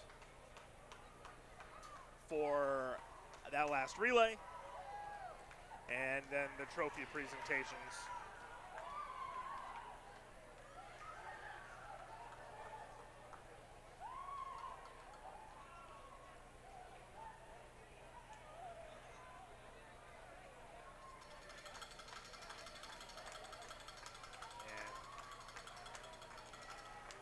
What a back half of the meet run for Barrington, who at the diving break only had 32 points, and they pick up 11 from Kerr in the 100, 23 in the 500, 8 in the 200 relay, and then 26 in the final relay. And Hinsdale Central, who did just what they had to do, not jump. And they're going to share the second place trophy behind just a dominating, overwhelming performance from New Trier this weekend, who nearly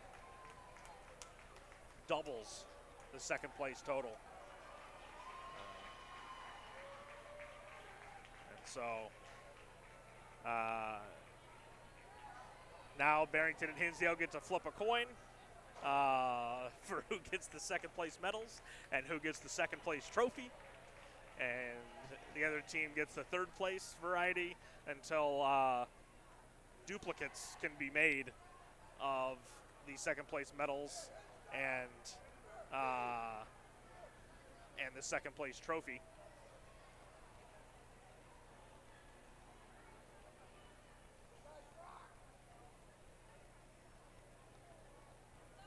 But what a tightly bunched final leaderboard that this all turned into. And it's unfortunate for St. Charles North. They caught 3/12 today. It's just one of those things that happens. That's why sixth place is so important at this meet. Again, going down to Ignatius at 6th, you have 2 through 6 all within 4 points, 5 points of each other. That's not something that you generally ever see. And again, we'd be talking about Oswego if they would have gone their Saturday time on Friday. They went 3:27 today. 3:27 puts them in the big heat and knocks Stevenson to the bottom. And then Oswego is getting a trophy, second place, to be honest. And Barrington and Hinsdale would have been thinking about tying for third. And so as long as we're Ignatius 95. So yeah, you have 2 through 6 all within 5 points. That's really something. I mean, we really haven't had a relay, and this was obviously for lower stakes, a relay like that since 2011 boys, where New Trier, Naperville Central, and Neuqua Valley all came to the 400 relay, all three in the finals, and whoever wins the relay wins the meet. And in this case, obviously, with Oswego in the mix, one of the teams wasn't in that heat. But again, Ignatius could have swung things there in their favor if they would have got second to claim a trophy. And so it's again that was quite exciting of a finish, about as good as you can expect when first place has been sewn up since about halfway through the meet. And again, New Trier's upperclassmen, the Wendell sisters, what Sanderson did for them on the relays today, Scassa on the relays and the breaststroke, and then obviously Gridley and Nobeline and the 4-year careers that they had that culminated in this dominating state team title. Could we have the head coaches for Barrington, Hinsdale Central, and New Trier to the scores table here? Still Head coaches Barrington, Hinsdale Central, and New Trier. waiting on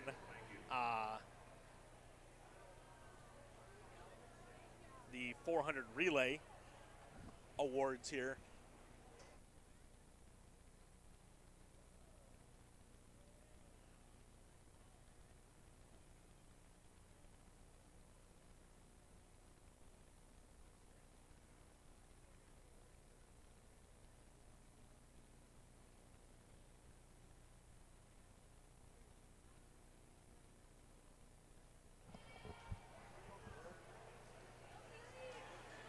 All right, so looks like we're gonna sign off for myself. We'll still take you through on the PA here through the awards for this final race and the trophy presentations. Hopefully, you've enjoyed it. I certainly have. If you're a swim fan, it is a big weekend of big performances and a lot to live up to in future state meets. From this fabulous FMC Natatorium, our first time here, and the IHSA put on a great meet, and I'm excited to be back for the boys meet this winter. I'm Skyler King, and we will talk to you in February when we crown our first boys champion in 2 years.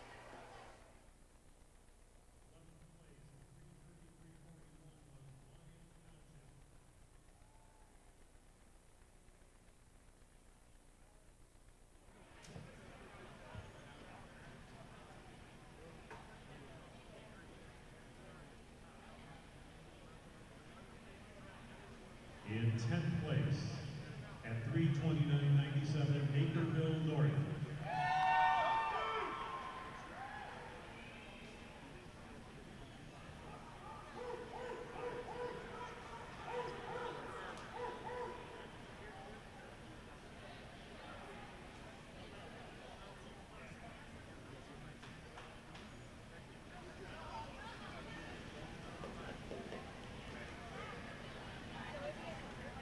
In 9th place, their time 3:29.37 for Rosary.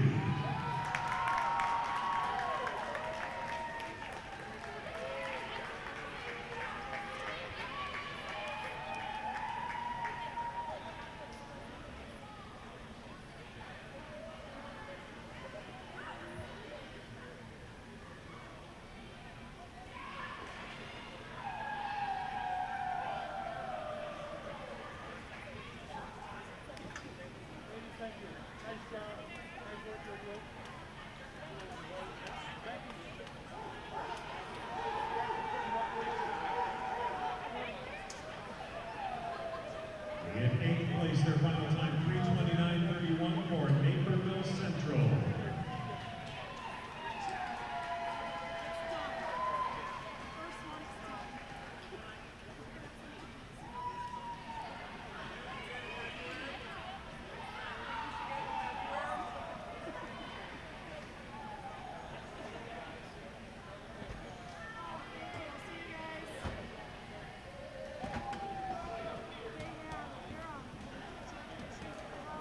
And in 7th place, their final time 3:27.04 for Oswego Co-op.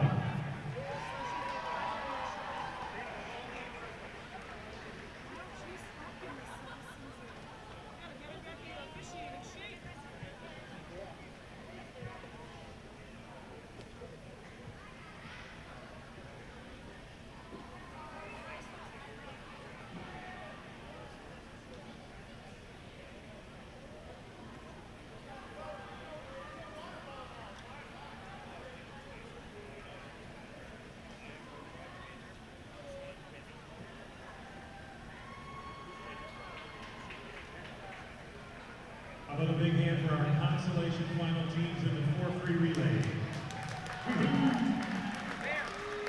Thank you, ladies.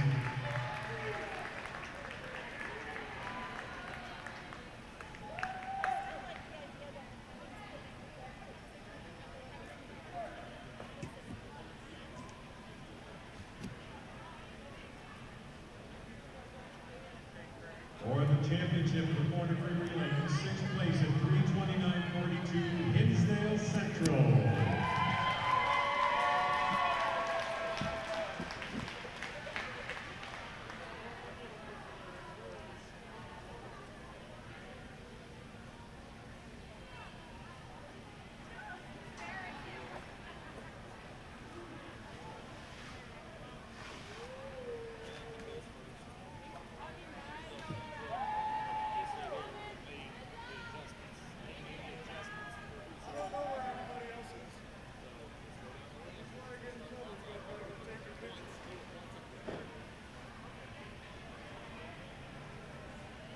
In 5th place, their final time was 3:28.88 for Stevenson.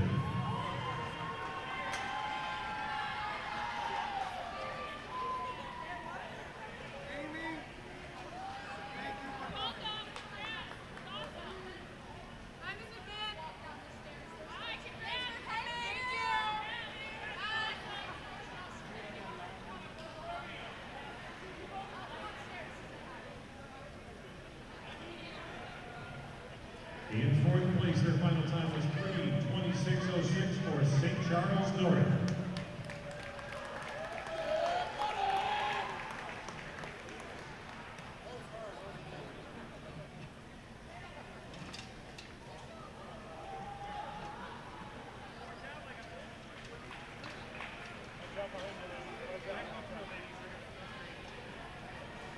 In 3rd place, their final time was 3:25.93 for St. Ignatius.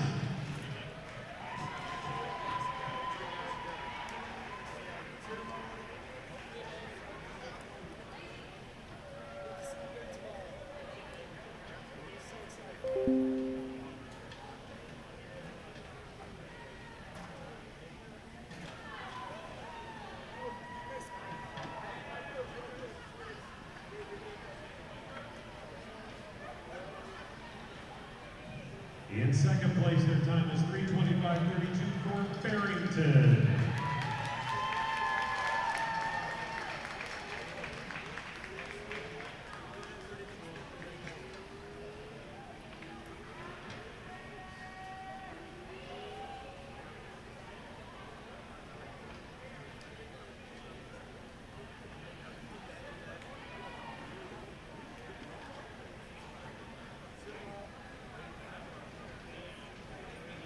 And your state champions in the 400 free relay, their time was 3:24.3. Leslie Wendell, James Sanderson, Megan Lee, Carly Nolan for New Trier.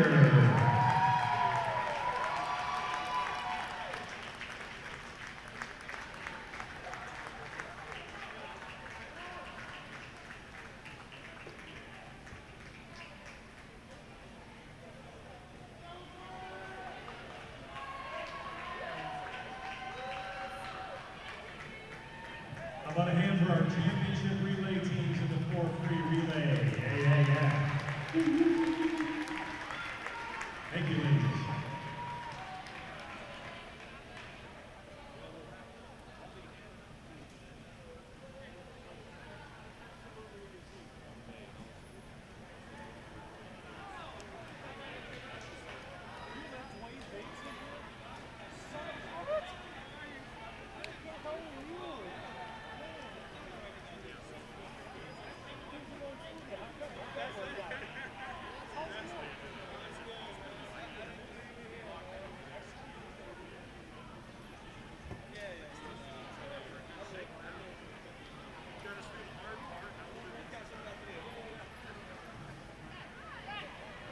Our final awards are the top team awards. We'll give you the top 10 team scores for first order.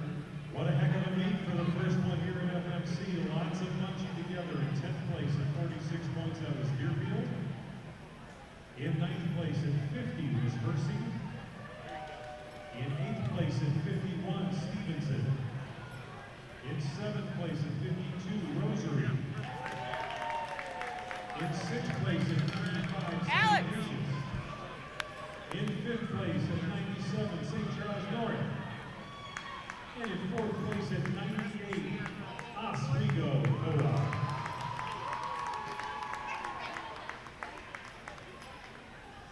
And now let's welcome over our top 3 teams. And guess what? We had a tie for 2nd place. That's the way to do it here, first meet at FMC. The 2nd and 3rd place teams who will share 2nd place are Barrington and Hinsdale Central. Will the Barrington team make its way over, please? Representing Barrington, head coach Brian Esposito. And IHSA board member Dwayne Bates helping to make a presentation.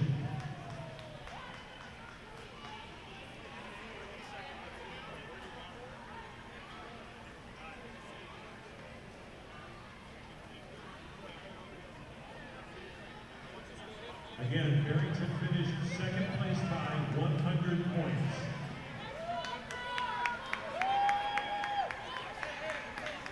Here are your Barrington representatives, Coach Brian Esposito, Coach Alex McNadeski, Coach Jay Rosenberg, team members Emily Vaccaro, Kaylee Edstrom, Lauren Holden, Jenna Kerr, and Lily Reeder. Barrington, come forward for the 2nd place trophy. Congratulations.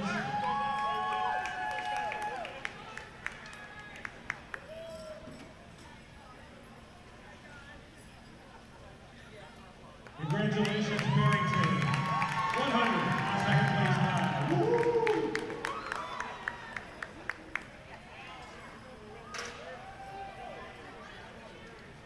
Our other 100-point team, tying for 2nd, Hinsdale Central.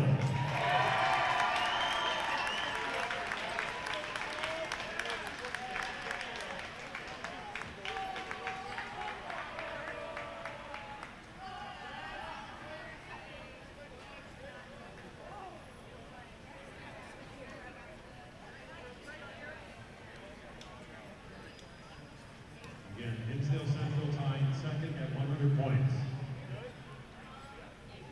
Representing Hinsdale Central, the athletic director, Dan Jones. Coaches, Bob Barber. Coach Ian Mahan. Coach Stephen Miller. Coach Dan Odehall. Team members, Sydney Akers, Warren Beagle, Burlington Bacos,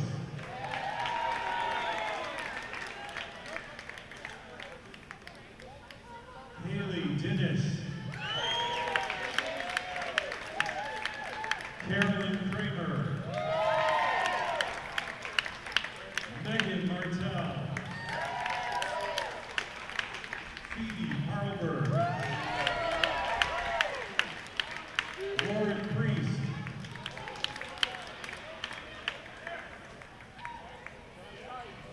Kit Schneider,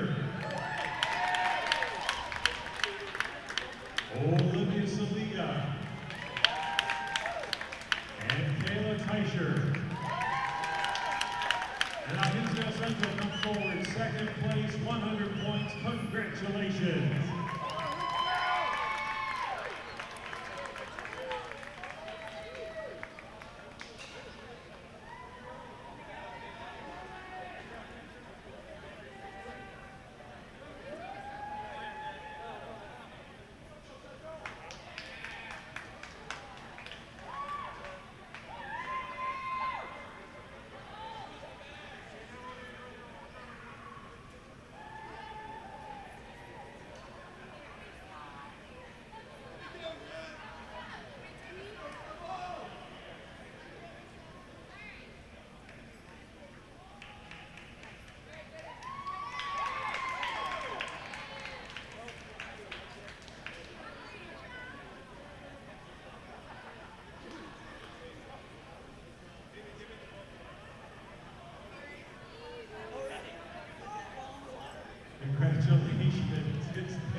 points.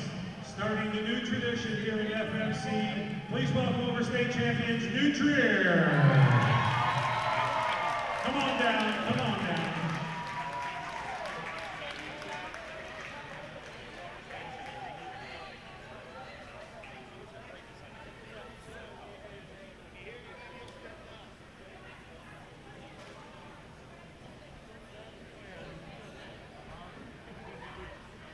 Okay, representing New Trier today, the principal, Denise DeBravek.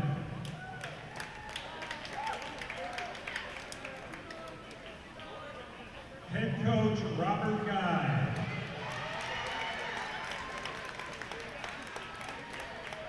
Coach, Bruce Kimball. Coach, Mike Leisner. Coach, Josh Rundle. Coach, Catherine Tao. Coach, Rob Miner. Coach, Jim Davis. He's lost. Coach, David Rafferty-Flather.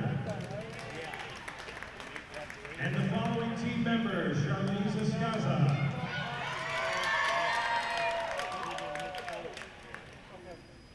Constance Gillum.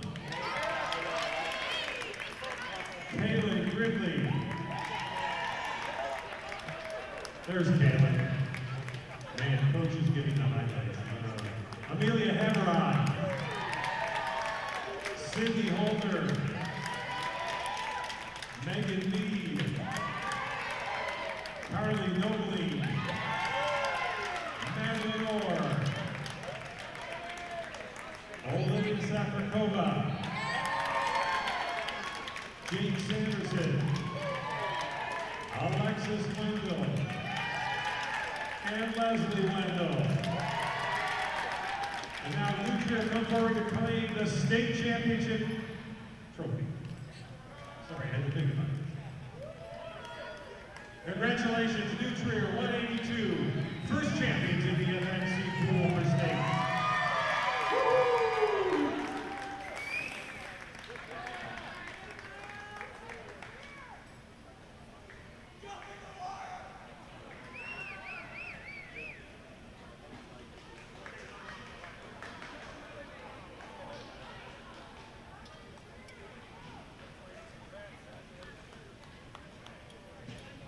I hope we have a light